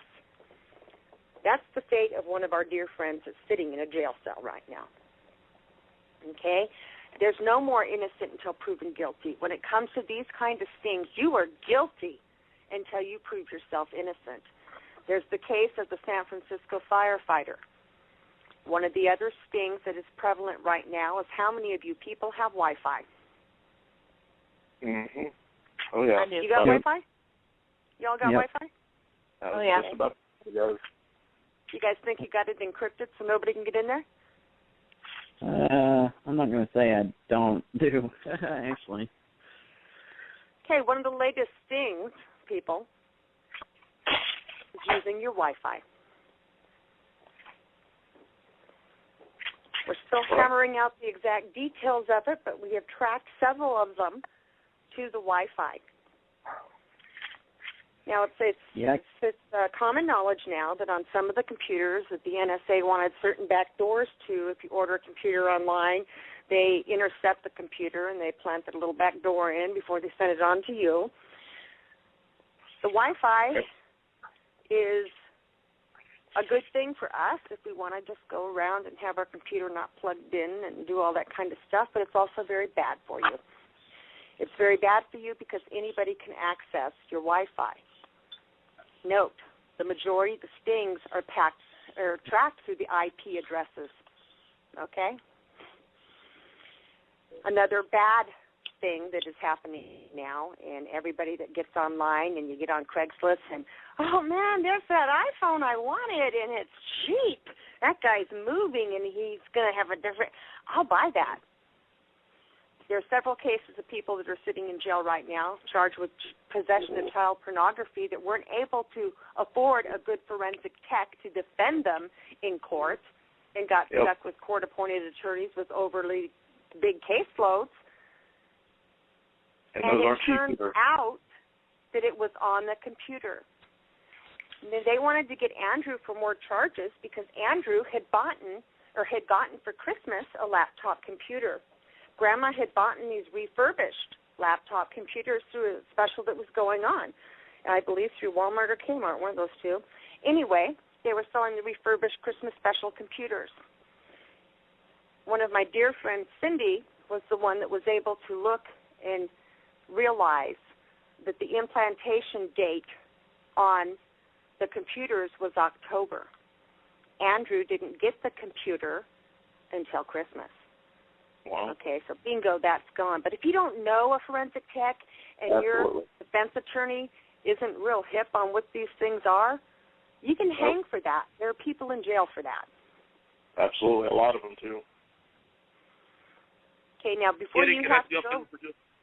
Yeah, go for it. Yeah, I just wanted to say, the biggest reason that all of these things are so successful and that you never hear about them is because the child porn is such a heinous, taboo subject. Like you were saying, the parents do not want the word to get out. The child takes a plea. Everything's kept hush-hush, and the machine just keeps rolling along. Yeah. Yep. And that's the same thing with the Florida sex sting. It's the same thing. Well, we have like 7 suicides in the last. They were all within about a year and a half time frame, which have pretty much gone unnoticed. Yeah. How come it hasn't been reported? And it's just going to increase as these things increase. That's just right. the way it is. You also said that you were one of those people that said, "Hang 'em." Hey, we all are. You know something? Right. When the police do say we've got somebody on child pornography, everybody within earshot of what they heard says, "Hang 'em," because they don't know, and they immediately assume that they're dealing in child porn. Yeah, absolutely. Instead of being a victim of a government entrapment sting. And how many people sitting in prison say I'm innocent? Pardon? How many people sitting in prison on that go, but I'm innocent. I didn't do it. I didn't know it was there. Do you know how many times I hear I didn't even know it was there?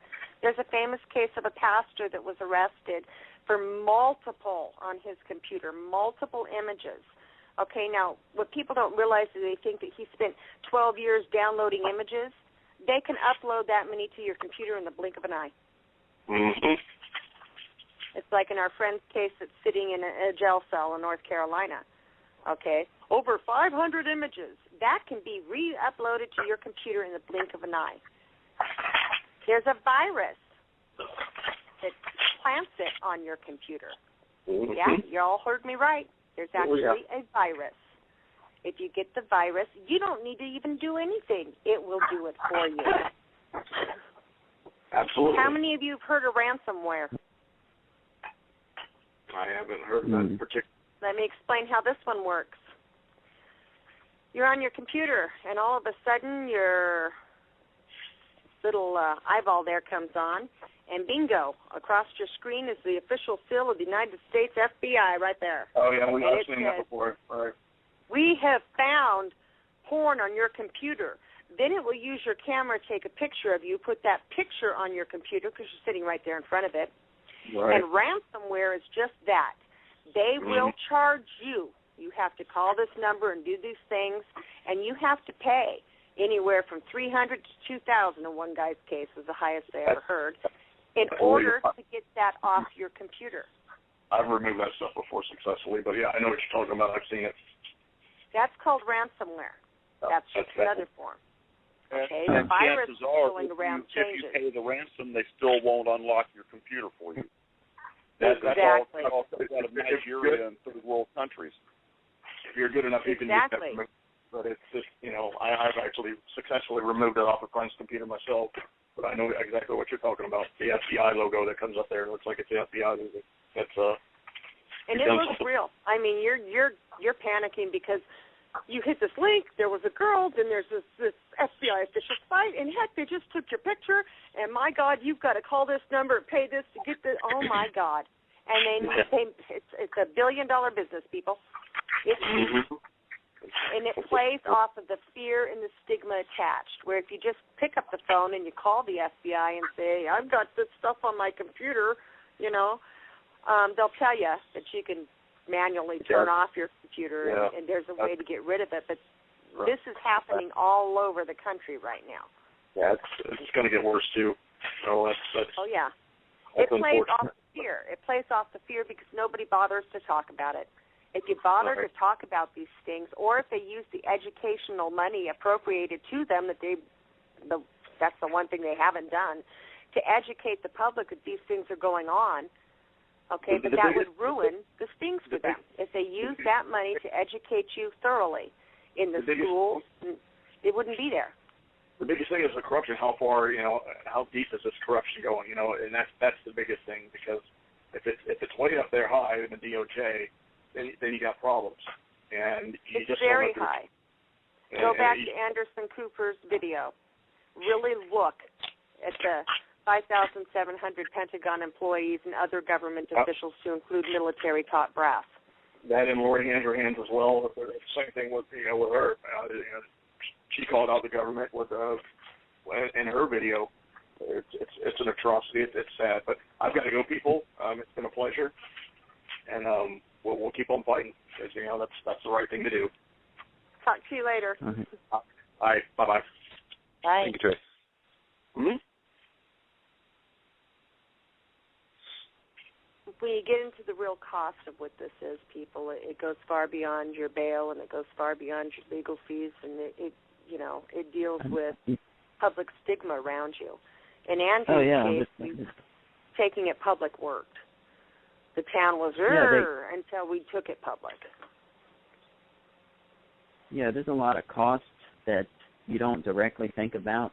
Just like, Trey said, he lost, $110,000 in lost wages and whatnot, it's just the other money that you don't track, of living in the meantime and trying to deal with the charges, not just the direct costs. Like I paid probably $50,000, to between lawyers and getting the car back and bond and fines. Actually, I'm probably over 50 now because I've been on supervision now. You pay for probation too, don't you?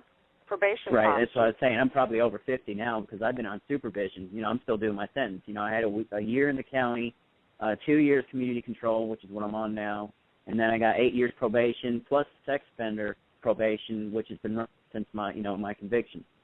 So it's a lot of costs you don't think about directly. That whatever loss. Plus, I'm a freelancer. I have no idea how much money I could have made. It's hard like to in Andrew's impossible case, to track. Just the trackable money with Andrew's case, and the prosecutor won't do anything except keep delaying. We're well over $20,000, and his mother, all the lost wages, gas back and forth, getting him to court and back every time this gets postponed, it's just astronomical. That's another reason they're so successful in getting all of these plea deals is because who can afford justice anymore? No one. It's impossible. Right. You're guilty until you're proven innocent. Justice is for the rich. And the ones that, in my theory, the ones that can't afford it, they do backdoor deal or do a plea deal or they buy the way out of it. So or you get diagnosed with affluenza, like that kid that just did the drunk driving and killed the 3 people, but the judge said that he suffers from affluenza. His parents were too affluent, so he just gets rehab. He doesn't get murder charges. Anyone else have a problem with that one? I had a huge problem with that one. Hey, guys. Yeah. We got a caller on the line that wants to say a few things real quick before we wrap up the live feed. And, okay. Caller, you're live on Stable Radio. I don't know if that's me, but I was listening to the whole time. My son was also caught with child pornography 10 years ago, but at that time it was a state crime. It wasn't a federal crime. But what happened was after 10 years, they decided that they wanted to try to revoke his probation and put him in jail. Luckily, there is a statute that they cannot do that after somebody's been on probation for 10 years. They cannot revoke his probation unless he's committed another crime, which he hasn't done. But right now, thankfully, we did get him off probation, but I'm very appreciative of you warning me about all the things that that somebody can do to get caught back in again, as far as child pornography goes. And I also wanted to mention that I don't know if any of you are familiar with Temple Grande. Yes, I am.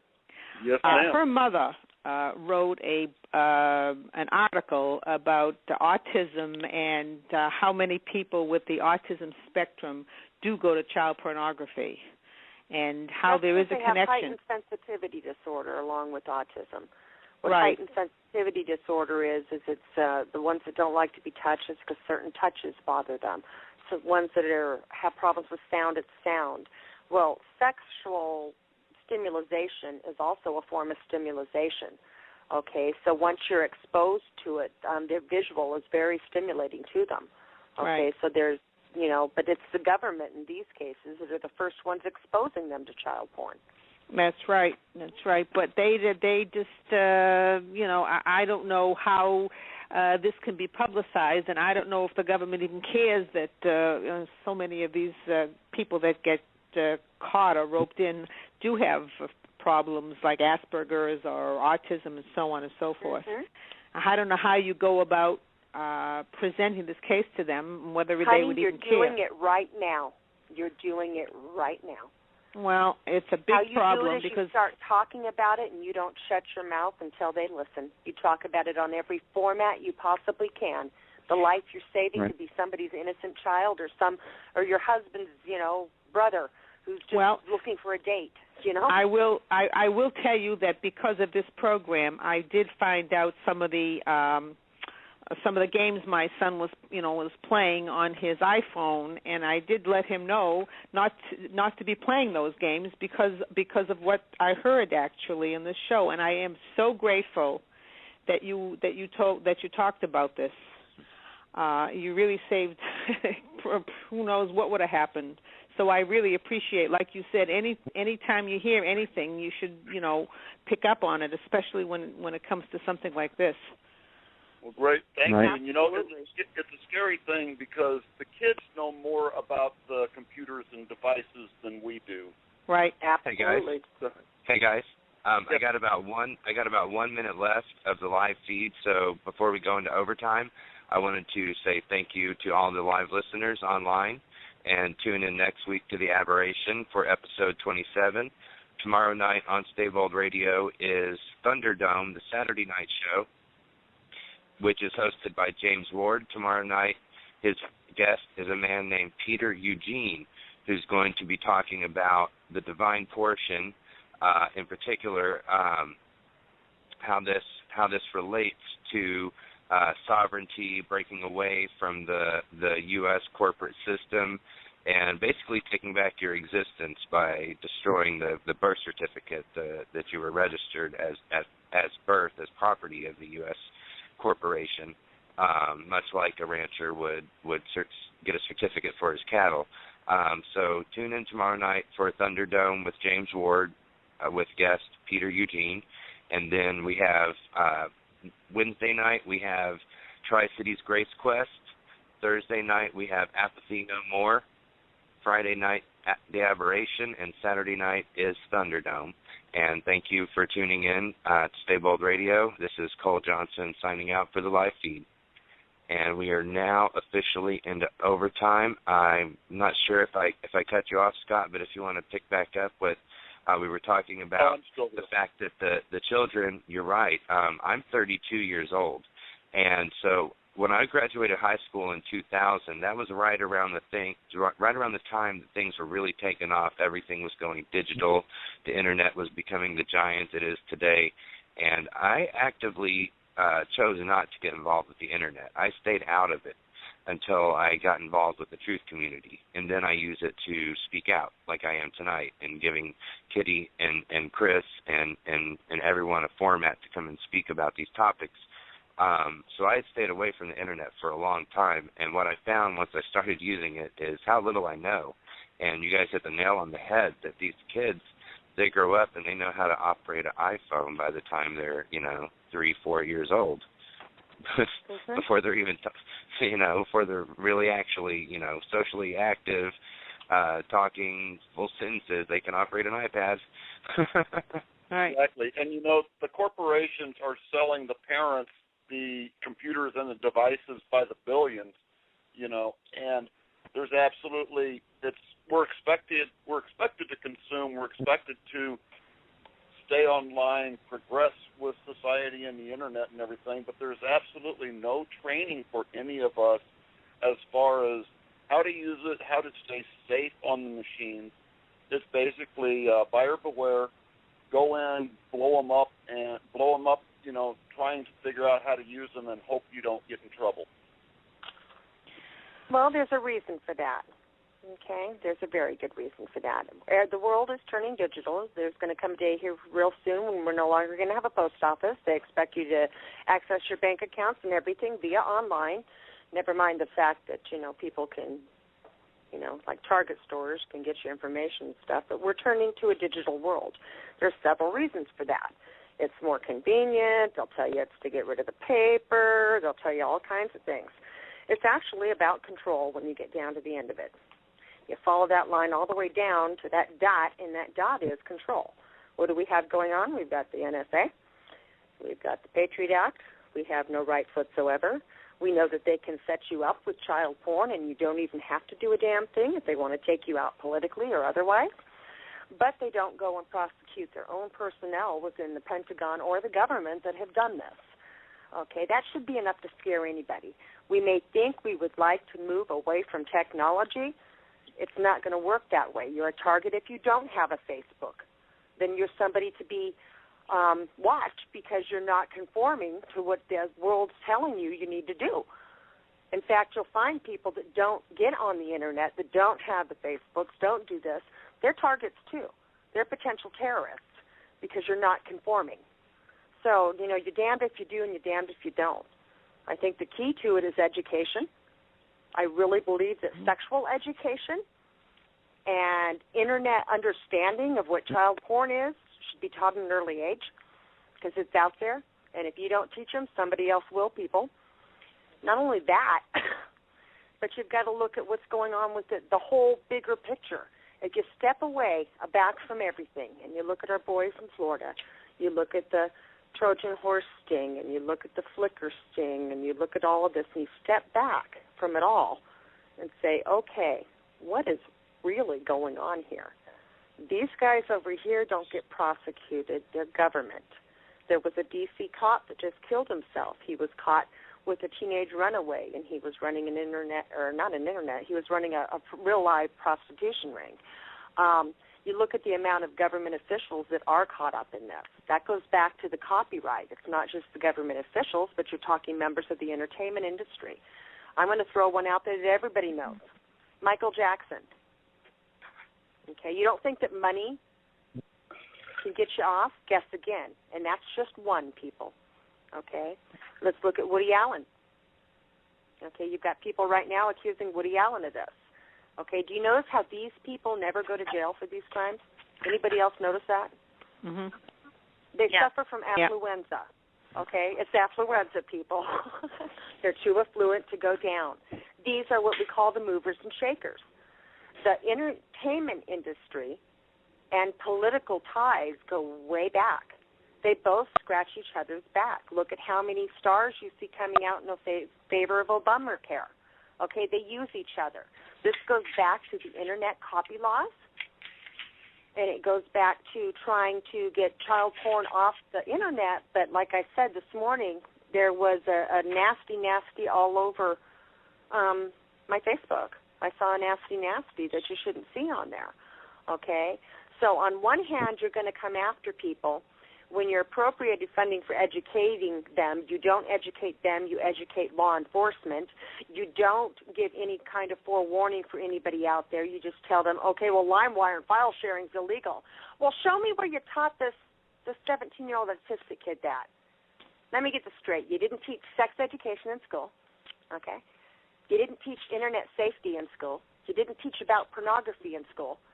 But you're going to prosecute him because he hit a link looking up a song and there was a girl there and he deleted it. That's enough to take 20 years of his life, 10 years for each count, and give him a sex tag? Really? You prosecute that which you do not teach? Really? Anyone else got a problem with that? I do. And let's look at the poor boys down in Florida. Okay? Hey, guys. Hey, Kitty. They're on hey, Kitty, I wanted to mention that we have a caller on the line now, a friend of ours, Eva. Eva, did you want to speak up? Yay. Hi, I just wanted to tell you guys, great show. I don't think that tonight was enough night. I think that there should be a part 2. Definitely. I want to get the boys back from Florida, too, and explain in detail for people as a warning what to look for, because there's certain clues that you can identify these with now. Correct, Chris? Yes, I would like to find out about those. I think that's very important. I think it's extremely important because where do our guys go when they want to date anymore? It all stems from the Internet, too. Yes. You know, there are adult sites and there's kids' sites and there's anybody's sites, and I think that it's important they know about this stuff. And yes. I think it's important you know about the ramifications. You did me a big service tonight just telling me about Angry Birds. So whatever else you can warn people about, believe me, you're doing a wonderful service to everybody. I didn't even get to them all yet. There's many. Scary thought, seeing that the government actually is targeting a child's game online, that you know the majority of the users are going to be under 18. And right. Angry Bird quite a bit under 18. Right. And why would they do this? What is their motive? Okay, glad you asked. Do you want to know? Here we go. Yeah. Okay. Private prison industry complex, 1. Right. Here's the big problem with private industry complex, people. They have to keep producing more prisoners in order to keep them profitable. There are certain states now that have private prison industry complexes that are now suing those states because they do not keep them full enough. Okay, now that being said, you need to look at the shareholders and who owns stock in the private industry complex. You will find a lot of them sitting in Congress. Right. You will find a few sitting in Senate. It's right. it's not rocket science, okay? Yeah, follow you the money. have to keep feeding that machine. That's you right. follow that money. Kitty, reason. we have another caller who's been listening and is wants to say something. Stop the insanity. You're live on Stabled Radio. Oh, no, I'm fine. I just hit the one button just to get involved. Okay. Well, go ahead and speak speak up anytime you want. But if anybody does, there was some discussion about what a sting ad actually looks like. I posted one in the chat window. Okay. In the event page? Yeah, on the event page, there's the chat box underneath the. Uh-huh. And I just posted a link to what we believe is an active sting ad. Okay, I'm on it. Who is I'm gonna go ahead and I'm in the process right now. I'm gonna share that on the event wall as well. Okay.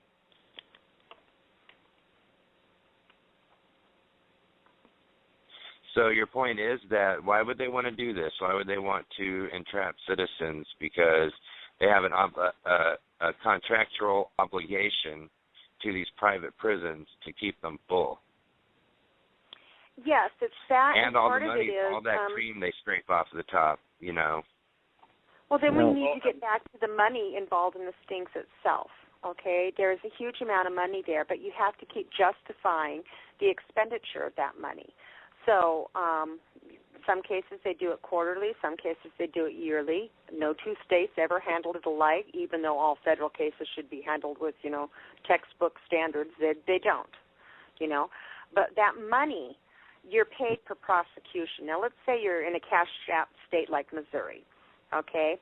It's very, very costly to go to trial. It is extremely costly. You're going to do everything you can as a prosecutor to, A, nail that prosecution whether the person's guilty or not. Okay, that's your job. Prosecute, prosecute, prosecute. That's how you make your bread and butter. That's how you get paid. Okay? So when they look at your stats on how many child pornographers are you guys putting away to justify this obscene amount of money that we're paying everybody, they first hit the task force up to say, okay, who have you caught? Then they look at the prosecuting attorney in charge of prosecuting that case and say, okay, what have you done?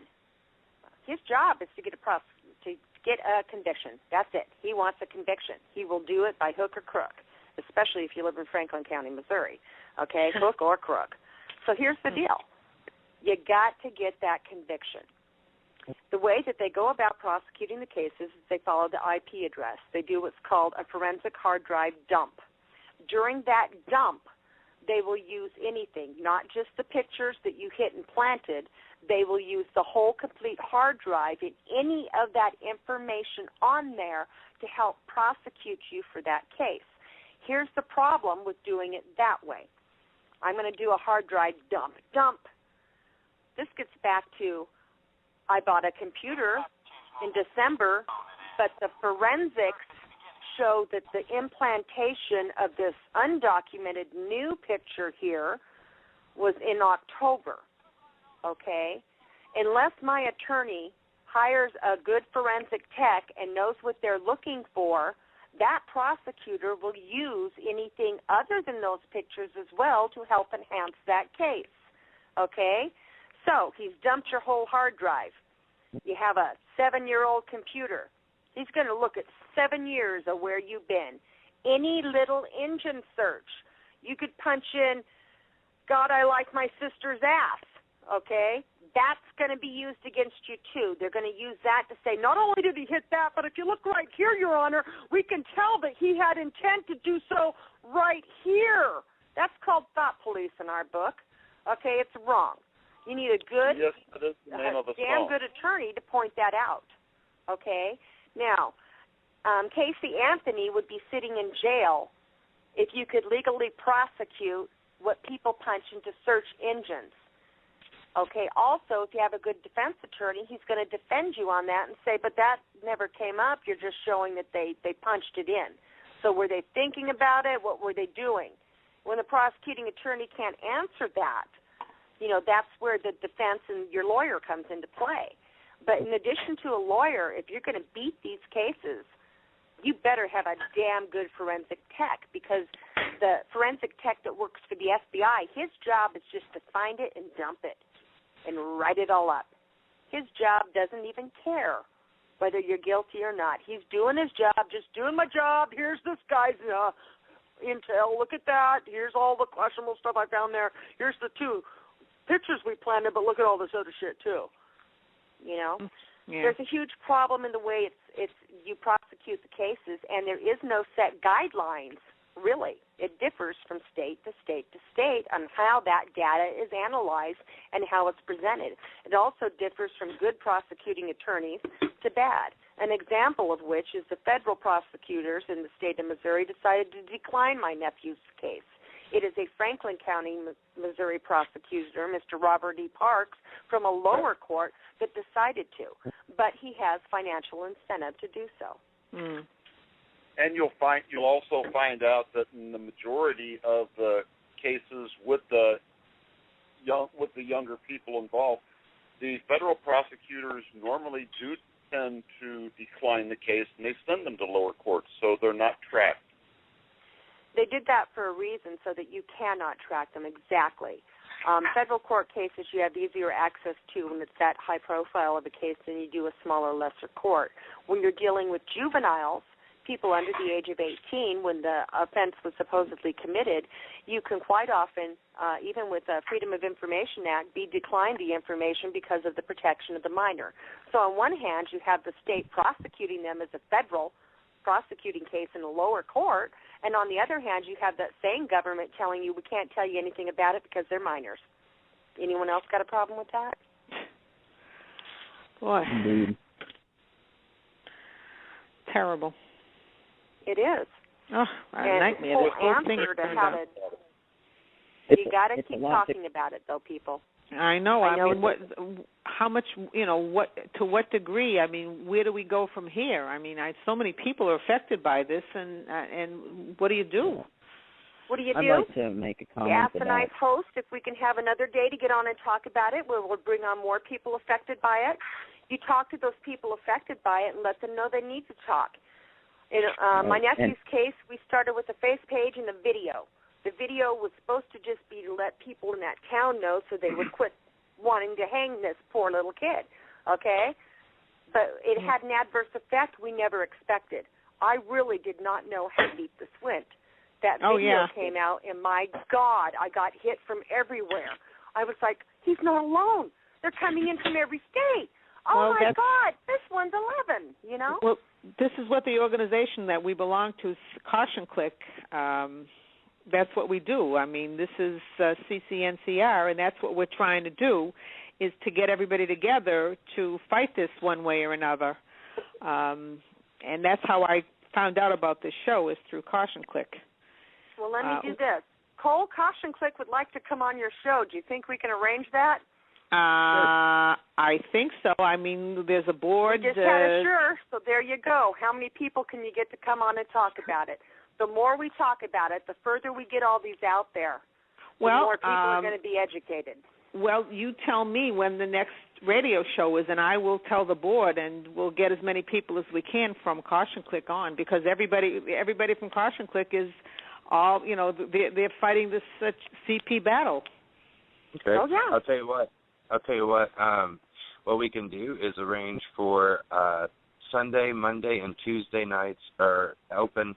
We do have a host that's going to be starting on Tuesday nights, but he hasn't started airing yet. So that night's still available, or Sunday night or Monday night, and we can do a complete show dedicated to this topic and Caution Click. Well, that would be great. Okay. That would be great. I think that go ahead. Go ahead, Scott. I was going to say another thing you can do is talk to your congressmen and your senators, both state and federal. There are some federal senators that are actually starting to see this now and react a little bit. Chuck Grassley is one of them. He's right, and one I don't know if you know about this Lamar Alexander, whose aide committed suicide because he had CP. Right. We've been writing him. I'm on the media committee, which is the whole organization is a grassroots organization that's just starting now. And we're trying to. Right, I read about this gentleman, and he actually he got, unfortunately, his was exposed to child porn through the government from the P2P file sharing sites. Right. The same thing. He ended up getting caught up in one of the stings, and unfortunately, because he was abused as a child, it brought up old memories, and he continued on with it. Right. But if the government hadn't implanted it on sites that he was looking at, he probably never would have gotten into it. That's a perfect example of entrapment right there. It is. It's entrapment. Exactly. And so what this organization is doing, I mean, we have people all over the country who we have monthly phone conversation meetings, and you have people from all over from everywhere who are all affected by the same thing. We have Reform Our Sex Offender, RSOL. I don't know if any of you have heard of that. Yes, I have. I keep very good tabs on you. Right. We've had we have yearly conventions. Texas Voices, where my son lives, is involved with that. Florida Action Committee. There's an awful lot of people. The thing is that it would be so much more beneficial if everybody in all these little organizations could get together and speak as one voice. Let's do that. Let's work on that. Because the more people you have, the more effective you can be. Trouble is to organize everybody and get everybody, together at once and to start, planning as far as having. We're trying to get a lobbyist. We're trying to. We have a media committee. We're trying to do fundraising, and it's all for the same problems: child pornography. Mm-hmm. Absolutely. So, I mean, if we could just, get a few of the board members on board and together on a call, I think it would be very helpful. One of my parents proposed a project, and the project is she wanted, of the people that have been affected by this, she wanted a picture of the person under the age of 8. Okay, I don't care if they're a grown man at 2, if they've been affected by it. She wants a picture of that person under the age of 8. The project that she was going to do is putting a face to child pornography. Is this Vicki Henry from War? No. This is Elaine, and she's out of Texas. Oh, okay. All right. Her son, she's the mother of another child victim. He's 17 years old, but was tried as an adult for the mass amount that he had, and he showed other friends in that particular state. Now, that was one of the states that really slammed a kid hard. Oh, yeah, my son's in Texas, so I know. They'll slam you hard, but then you got to follow the money trail on that one, too. Yeah. How much warning did you see? Did they teach it in school? No, I mean, they didn't teach anybody about anything. Well, she's working on a project called The Faces of those the people sitting in jail for child pornography, and she wants a picture of them as a child, and then she wants the story on the back of each of the faces, okay? The reason for as a child is because it's dealing with the subject of child pornography, but if you're going to look at it from the eyes of, oh, my God, hang them high, then she wanted people to realize that these were at one time children. Right. Okay? Right. And she wanted to take this project and take it to the Department of Justice in Congress. Well, we have a lady from Caution Click who's also Florida Action Committee who is doing the same thing. She's trying to make videos, actually, public service announcements about her son is also in prison because of CP, and she's very active in doing the same type of thing. So, I mean, if we could just get everybody together one way or the other and unify everybody so we could everybody, work together for the same cause instead of having it, separately, I think it would be very helpful. I think we need to work on getting everybody together. You know how to reach me. Okay. No, I don't actually. Public support for Andrew Rose, and I'm Kitty Wolf on Facebook. Okay, let me just write this down. You're Kitty Wolf on Facebook? Yes, Kitty Wolf, Fairbanks, Alaska, on Facebook. Okay. Well, and if you pull up my profile, you'll see usually old pictures. I like to change my profile. It's a game I play with a friend, but I like to change the picture. But Kitty Wolf in Fairbanks, Alaska, I'm the only one. Okay. Well, let me see. It would be very helpful if we could, like I said, set up another time where I could get maybe some people on board from, Caution Click. Cole said yes, so Cole, save her number and give her yours. Let me get your first name, caller. Mine is Esther, E-S-T-H-E-R. It is Esther, okay. Esther, and I have your number, and if it's okay, I will give you a call tomorrow, so you'll have my number, and we'll talk it over. But right now I'm looking at the calendar, and honestly, based on my work schedule, Sunday night's going to work the best for me. So I'm looking at about a week out, Sunday, February 16th. Would that be enough?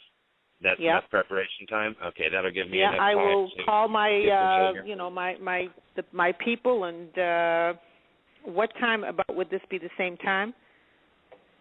The time is optional. It's open. This show started at 8 p.m. Eastern. Since it's Sunday night, it might be a good idea to start a little earlier. Right. Because a lot of people go to bed early on Sunday nights, including myself. So, I mean, we might air, say, 6 p.m. Eastern Sunday night, February 16th. Fine. That would be super. As long as I have a date, I will see if try to get together as many people as I can, and I think it would be very helpful if everybody got on the same page. Are you active on Facebook? Pardon me? Do you have a Facebook account? My husband does, actually. I don't. I'm on it with my husband. But you could reach me on the phone. I can give you, my email off the air if you want. I mean, or I can give it to you now. It really doesn't matter. No, don't put your email on the air. So no. Okay.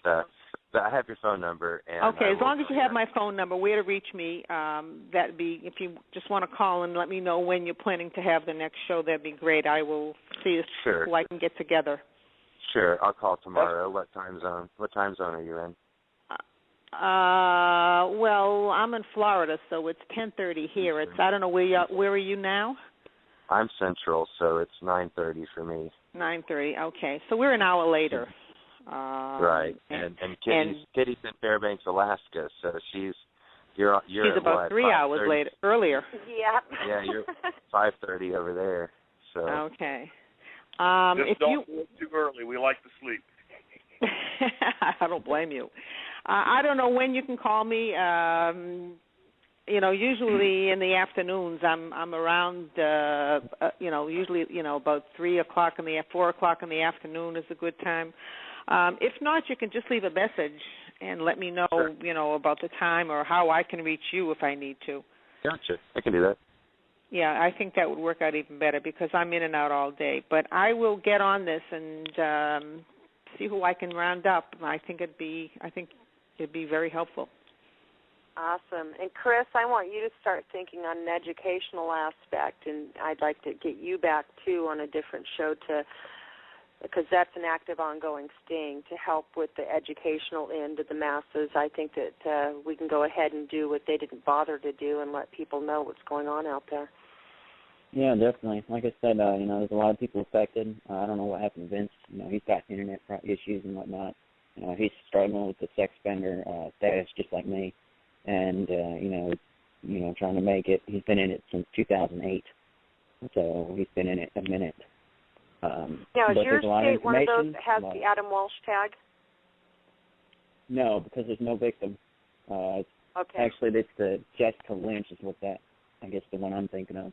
But because there's no in our victim, friend's it's case not... in North Carolina, there's no victim either, but the only conditions, were the Adam Walsh tag. So it depends, like I said, state by state. That's why I asked.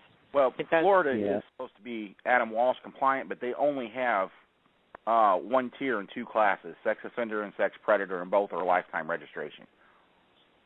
Right. You can go up for an administrative review, but that's an administrative review. That means that's at their discretion, whether, at 10, I think it's 10 years, 25, and I think there's another one. But, lifetime, probably. Of course, it's lifetime, though, technically. So. And that's where I have a huge problem, too, on these kids. They haven't even begun life yet, and you're going to really put a sex tag on them? Really? Right. Unbelievable. Mind-boggling. It's money, hey guys, honey. When you follow it to the end, it gets to the money. I wanted to jump in real quick to say we have about 30 minutes left, and that the caller Sue has dropped from Blog Talk Radio, and I do not know. Okay, so she did. Okay, so she did choose to go. I never know because this is something I'm wanting to just. That's why I'm stopping real quick just to point this out that Blog Talk Radio is known for dropping callers. It drops me every time it gets to about 14 minutes till the end of the live feed. It will drop my call, and I have to call back in. It's very inconvenient. Now, while the live feed is happening, it's no big deal because if somebody gets dropped, they can call right back in. Once the show goes into overtime recording, if you choose to hang up or it drops you, it will not let you call back in. That's why we always stress to the listeners before the ending of the live feed that if they want to listen, they have to call in. But at any rate, my point is that if anybody gets dropped, it's not me. It's Blog Talk Radio that does it. And on the same token, I could just as easily be dropped from this conversation anytime in the next 30 minutes. And if that happens, I did not choose to. I just wanted to let you guys know that. Okay. Well, I have a question. Yes? Kitty. Now, I use Tor browser for a lot of things, and it constantly changes my IP address. Does that make a difference using Tor or not? Yes and no. Okay. I'm not a big fan of Tor browser because of some of the recent articles published by it through different electronic analyst groups on how they're targeting these kind of sites. In fact, if you're a common user of Tor, then you're more likely to get looked at than if you're not, because they're going after the other elements involved with Tor. I'm a big fan of Anonymous. Not everybody in Anonymous is a major hacker and breaks into all kinds of, things. Anonymous was an idea of a bunch of people getting together to try to do good things and change the world, but others took it to different directions. That being said, there was a gentleman, Pirate Bay. You're all familiar with that if you've been on the Internet at all and how it works. Well, in order to take out these people and take out the sites and to disrupt protests and things like this, if you're a big fan of using Tor, then they're watching you. And that's where I have a problem with it. Plus, there has been some interesting things also come through Tor. Oh, really? No, I have noticed that. I try to post on my Facebook and in different sites that I belong to. I try to post what's going on with Electronic Frontier, which are different groups that try to get words out there. They're major groups in the world of electronics, and will tell you about different things and what's going on with the different hacktivist groups or activist groups and different protest groups. You'll find that everyone thinks the NSA is just a little bit of a spying. Okay, I beg to differ with you. They know every single keystroke you make. They even know if you forget to dot an I. Okay, this is the worst of what they've done is yet to come out. Okay, the worst of what they represent and how they go about gathering information. You haven't even touched the tip of the iceberg with Edward Snowden's leaks yet. So what you're looking at is who do they want to target? Well, there's not just child porn that they want to target and not just innocent people set up, but they also want to target people that would stage protests or have other agendas that the government doesn't like at this time, and there really isn't much the government does like at this time. So bear that in mind. I believe in an open book. Okay, so if they're looking at my computer, my computer is totally stripped down to just the basic bare necessities. Okay, it's constantly being mirrored. What I mean by that is everything I do, I know they're watching, and so is somebody else, the person of my choice. That's for my own protection because I'm that internet porn sting lady. Okay, yeah. So I do that to protect myself. But if I were to go into hiding or something like that, and we had an example one night where we were on the computer and boom, it went out. Okay. And we even called up our IP server and everything, and it wasn't of anybody's doing, so I credit that one to NSA. It's a way to flag them and say, hey, pay attention to me because I'm trying to hide from you. That's the way they see it. Well, I use Tor when I'm on Facebook a lot, and I do notice that Facebook has a tendency to kick me off. I thought Tor was a little bit more secure than that, but Facebook does have a tendency to kick me off, and then I go back to log on using Tor, and then Facebook wants me to ID these pictures that are on my friends list and blah blah blah.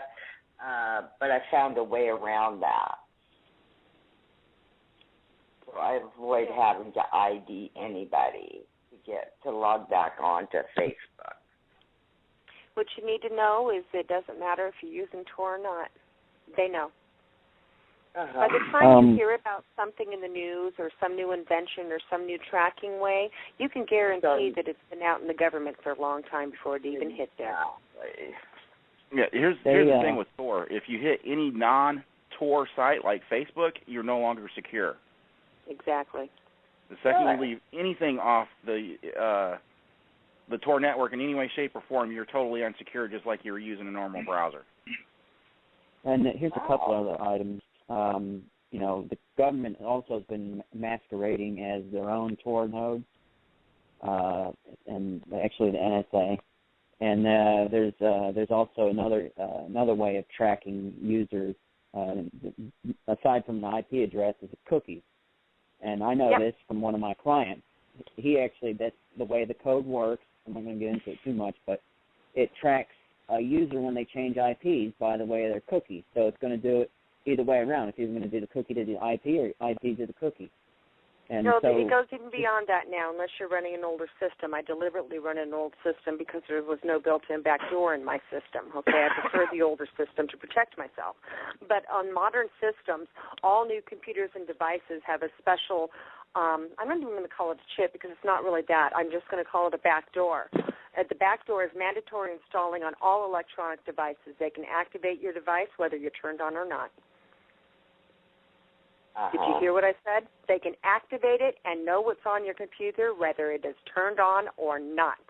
Yeah. I deliberately run an old system, like if you have an old truck, an old Ford straight-up 6, that's really easy to work on. You pop the hood, you know what it is. Well, the new computers are like those brand-new engines that you pop up. They're sealed. You can't even figure out what's what in there.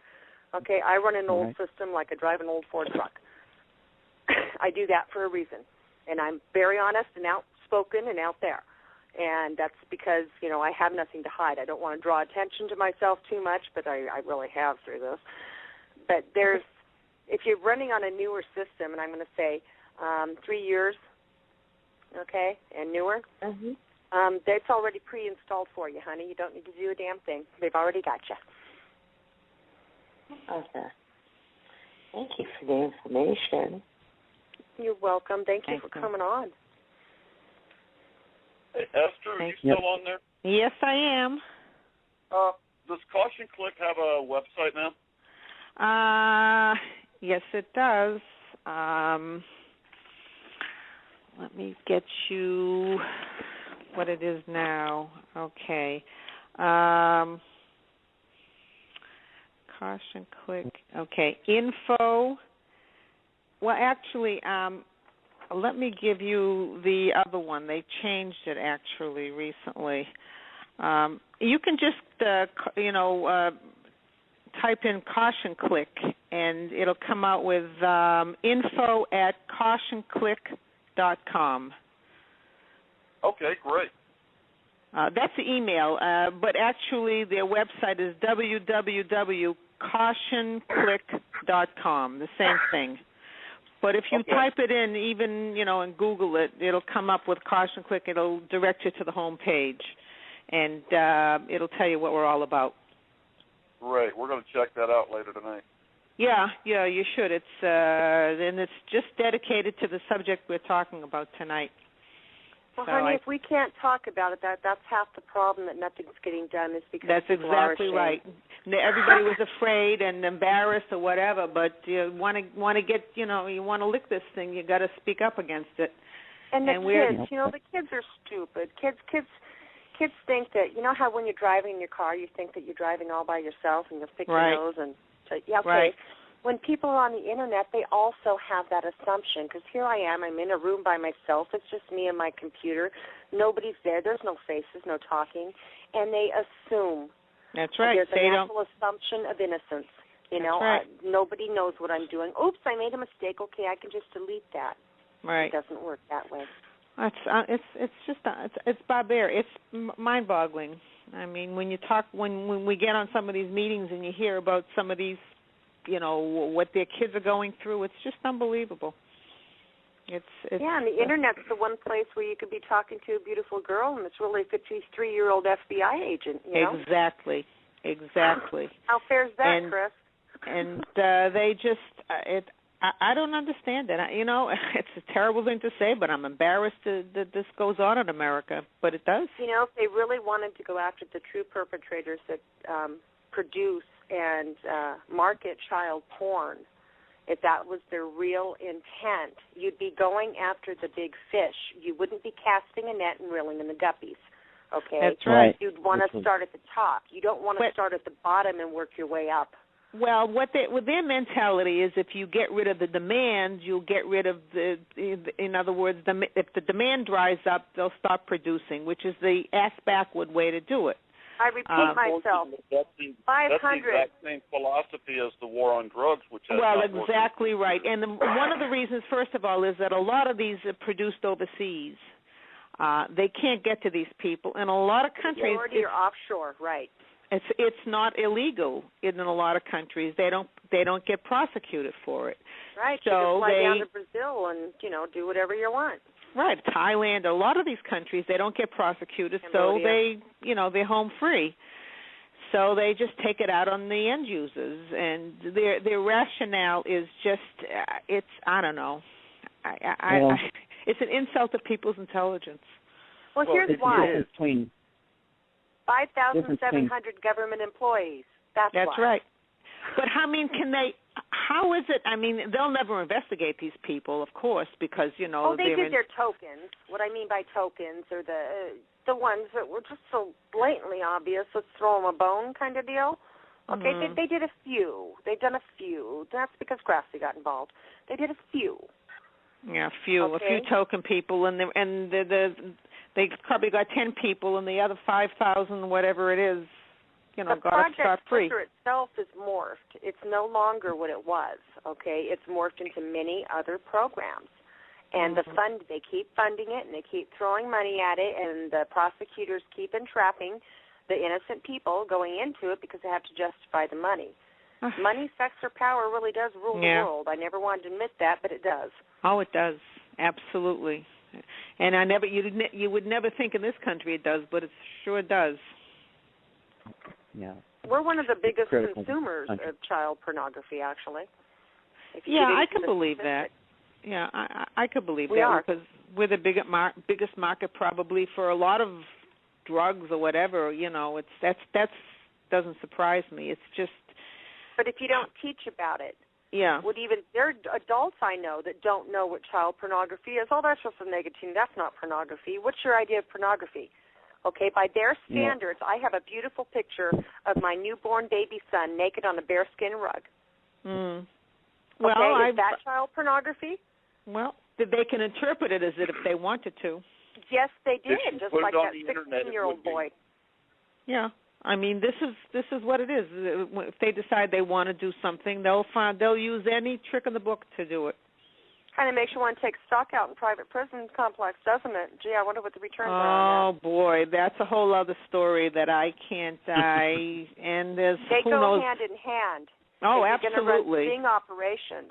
Well, the rate our prisons are growing by 2015. Okay, we're going to run out of funding and up here in Alaska. Okay, we ship a lot of our prisoners, federal prisoners, to other states because we don't have the prison complex, the big ones up here like they do down there. Yeah. Okay, because we have fewer people than the city of St. Louis and the whole state of Alaska. But you need to look at who owns those. That's right. They're all in the pockets with the lawmakers and I would say some judges and who knows who. Members Nothing of would the surprise. Vatican. There are movie stars, people in the entertainment business, movie producers. You've got to look at the returns on that. To a certain group of people in this society, all that matters is that almighty buck. They worship the god of the picture of a dead president on a piece of paper. That's right. Well, what can I tell you? Hopefully we'll at least maybe just get enough people together to fight this battle, if nothing else. Just maybe educate. Yeah, that's right. what I want. I want the whole world to know. That's right, and they should. Like this. They should. This is just an entry issue. This goes back to, this is a broader, just an example of the negligence the education system is introduced. For who knows how long. And Kitty, you already know what I'm talking about. Where they disconnect you from the government. People say, well, the government. They talk about the government like they're separate, like this separate entity. When really we are supposed to be the government. We're supposed to be participating in it. We're supposed to be monitoring it. We're supposed to be, controlling it instead of letting it run itself. Because nothing runs itself, And when it does, it's a different entity. Then it's a group of people running it. It's not like a magical thing that's a good faith and it works on its own and whatnot. And it's just getting more sophisticated as to how it's manipulating and using its citizens and people, Yes. And this is an example. It's just one example. Yes, it is. It's propaganda at its highest level. So really, the broader mission should be to get people back engaged in the government and to remain engaged in the government. And that, that's going to be a lifelong, as far as I see it, a lifelong pursuit. To get that incorporated into the government. It starts with the education system. This should be instinct for children to be to know the government and to be participating in the government, not to be intimidated by it and not to be afraid by it. That's at least my opinion. And I believe that there ought to be guidelines. I want child porn off the internet just as much as anyone else does. I really do. But there has got to be guidelines and there has got to be just laws that regulate that, not a carte blanche card that says go ahead and do whatever you want and you don't have to answer back. Okay, that breeds, like that FBI agent I asked, doesn't it bother you? No, ma'am, I just do my job. I just bring them in. I don't care what happens to them. Well, that's probably why they don't bother to regulate it. They figure, well, they're not going to spend money regulating it. Let's just catch as many people as we can. Well, they need to do that. It doesn't cost them anything to regulate it. Here's the thing. There's a difference between guidelines and standards, and these people have agreed, the agents and all that, they have agreed to abide by standards. And we have a copy of the standards that that they're supposed to be adhering to. And a couple How many of did items. They break? What's that? How many of them did they break? All of them. Yeah. Yeah. He knows. 4D knows about them for sure. Standards are different though. Standards are compelled by law. Guidelines are not. Guidelines don't really mean anything. It's just like and here's the deal: when you're in court, who are they going to believe? You or the police officer? 14 well, years here's on the problem. The prosecution says there is no such thing. There is no standards. So all of us going to the court in Florida, at least, we don't know about the standards when we're in the court. we found out about it after we're out of the court.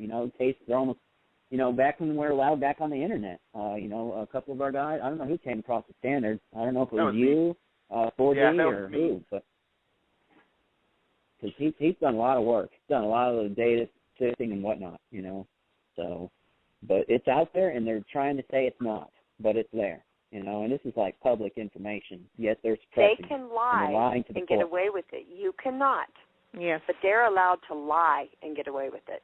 Because there's nobody to tell them they're lying. Right. That's if you let them. It goes back to that. You gotta not be intimidated by the people. And if we keep America so dumbed down they don't know how to look up the laws or to do any of that, then we get away with it even more. Well, the system is rigged. Education. Like just from mine and Chris's experience, they put all the restrictions on you as soon as you're arrested to make sure that you can't find any information. Absolutely. Right. That's exactly what they do. Proven guilty. I say we get back to innocent until proven guilty. Wow. It's not fair. It's not right. It's not the America that we got young boys out there dying for. I think that we need to keep talking, and we need to make sure that we bring these to light. It's not a fun subject. I do not enjoy this. It's aged me 10 years and 3. But I'll be damned if that innocent child sitting in his mother's basement in Sullivan, Missouri is going to go to jail for 2 clicks of a mouse when he knows nothing of these things. Well, that's not right. It's not right, but unfortunately, welcome to the new America. I don't know where it came from. I don't know where it's coming from. I really don't know. I mean, I can see where most of it is coming from, money or I don't know, but I just don't know. I'm just blown away by it. It's about money, but a lot of it's about control, too. Well, just like with the Porngate cases. We don't like you. We know how to take you out now. We don't have to kill you. Yeah. All you have to do is get popped with that child porn on your computer, and you're going to jail. It's unbelievable. It's worse than somebody who gets caught for murder.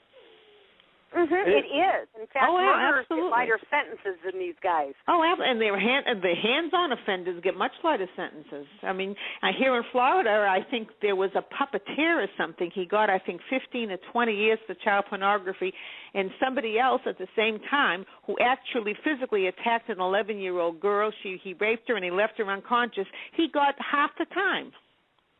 Go figure. Well, a lot of that gets down, and here's what the hierarchies are going to tell you. A lot of that gets down to the laws that the people pass. How many people really understand what laws they're trying to pass and bother to research them or bother to even vote? Well, this is one of the things that Florida Action Committee and Texas Voices are doing now. They're going to the legislator, and they're going through each of the bills that they're trying to pass. And as far as, anything that is sex-related or child pornography or sex offender-related, and what they do is they let all the members know exactly what each bill means, what it contains, and the members actually go and lobby these legislators and explain to them what it's doing and, how it's hurting and so on and so forth, and it's working, especially in Texas. And then you've got the big lobby at the private prison complex also lobbying those lawmakers, saying, you know what? We need more laws to get these guys out and these guys out and these guys out. And if you implement these laws, it's going to be really good for America. And the average lawmaker, like everybody at the first DOJ meeting, it's like the Peanuts. When you're talking about it, all they hear is wah, wah, wah, wah, wah, wah, wah. Okay, they're sitting there, they're yawning, and they're saying, yeah, sounds good, go for it. Half of them can't pick apart the tech information that was presented to them. Oh, absolutely. Okay? A lot of them pass laws, they have no idea what's even in the law. Exactly. That's got to change, too. Yeah, they're not there half the time. They come in, they push a button, it's passed. They don't know what it is, and until you get people actually showing up at the legislator and explaining to them what's going on, they're like, hello? They didn't know, and they don't. When their eyes are open?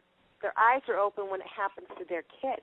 Oh, yeah, and that's why... There's a whole other show on children of various members of the government that have also been caught up in these stings and nothing happened to them, just like the little boy with affluenza. Yeah. Okay. Our justice system is not a just system. No, it's not. It's a legal system, but it's not a justice system. And there's a difference. Justice for money. Well, people, I hate to say I have to go, but I do. I thank you for coming on. My pleasure. Well, I don't know. Will you call me tomorrow and just let me know about what time you want to get together again? Yes, Esther, I definitely will. I'll follow through on that. What is your name? I will call you. My name is Cole, Colle. Okay, all right, thank you. I should have known. And I'll give you a call tomorrow, probably, you said 4 p.m. Eastern. So yeah, I'll anytime. Just leave a message and I'll pick up on it. I got you. Okay. Thank you so much. This was really very informative, and I appreciate this, and hopefully we'll get something going when we get a few more people involved. Oh, they're involved. We just need to help them find their voice. Well, that's another story, but you have to start somewhere. So. Yep. I appreciate Thank you for coming on and starting. Thank you so much thank you. We'll speak again. Bye-bye, For Esther. sure. Thank you. Bye-bye. Bye, Esther. Thank you.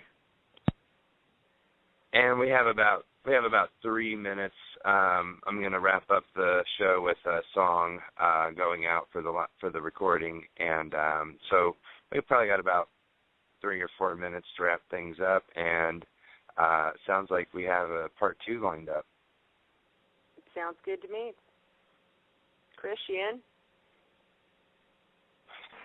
Chris's call dropped out, and I don't know if he ended the call or if Blog Talk cut him out, because Blog Talk Radio does Blog that. Talk probably cut him out.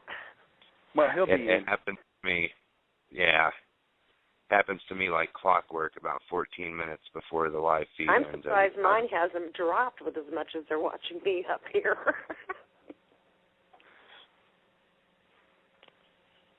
What song are you going to play? I don't even know yet. Probably one of those informative rap songs.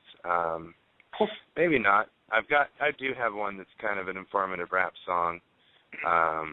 You guys might like, might not. It's, kind of fast-paced, but makes some good points in there. I want to say thank you to everybody who listened tonight live, everybody who listens to the archive. If you've made it this far in the archive recording, thank you very much.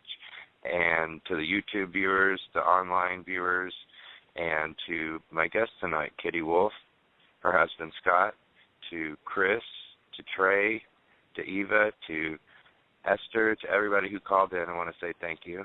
And to look forward to that in a little over a week on February 16th, Sunday, February 16th, at probably 6 p.m. Eastern, we'll be doing the part 2 featuring the people from Caution Click, Esther's friends at Caution Click.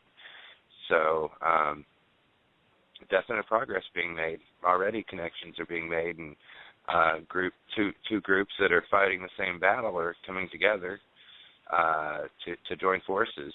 And so, progress being made. I like it. Well, Cole, real quick, thank you for having us on here and letting us get this out. Absolutely.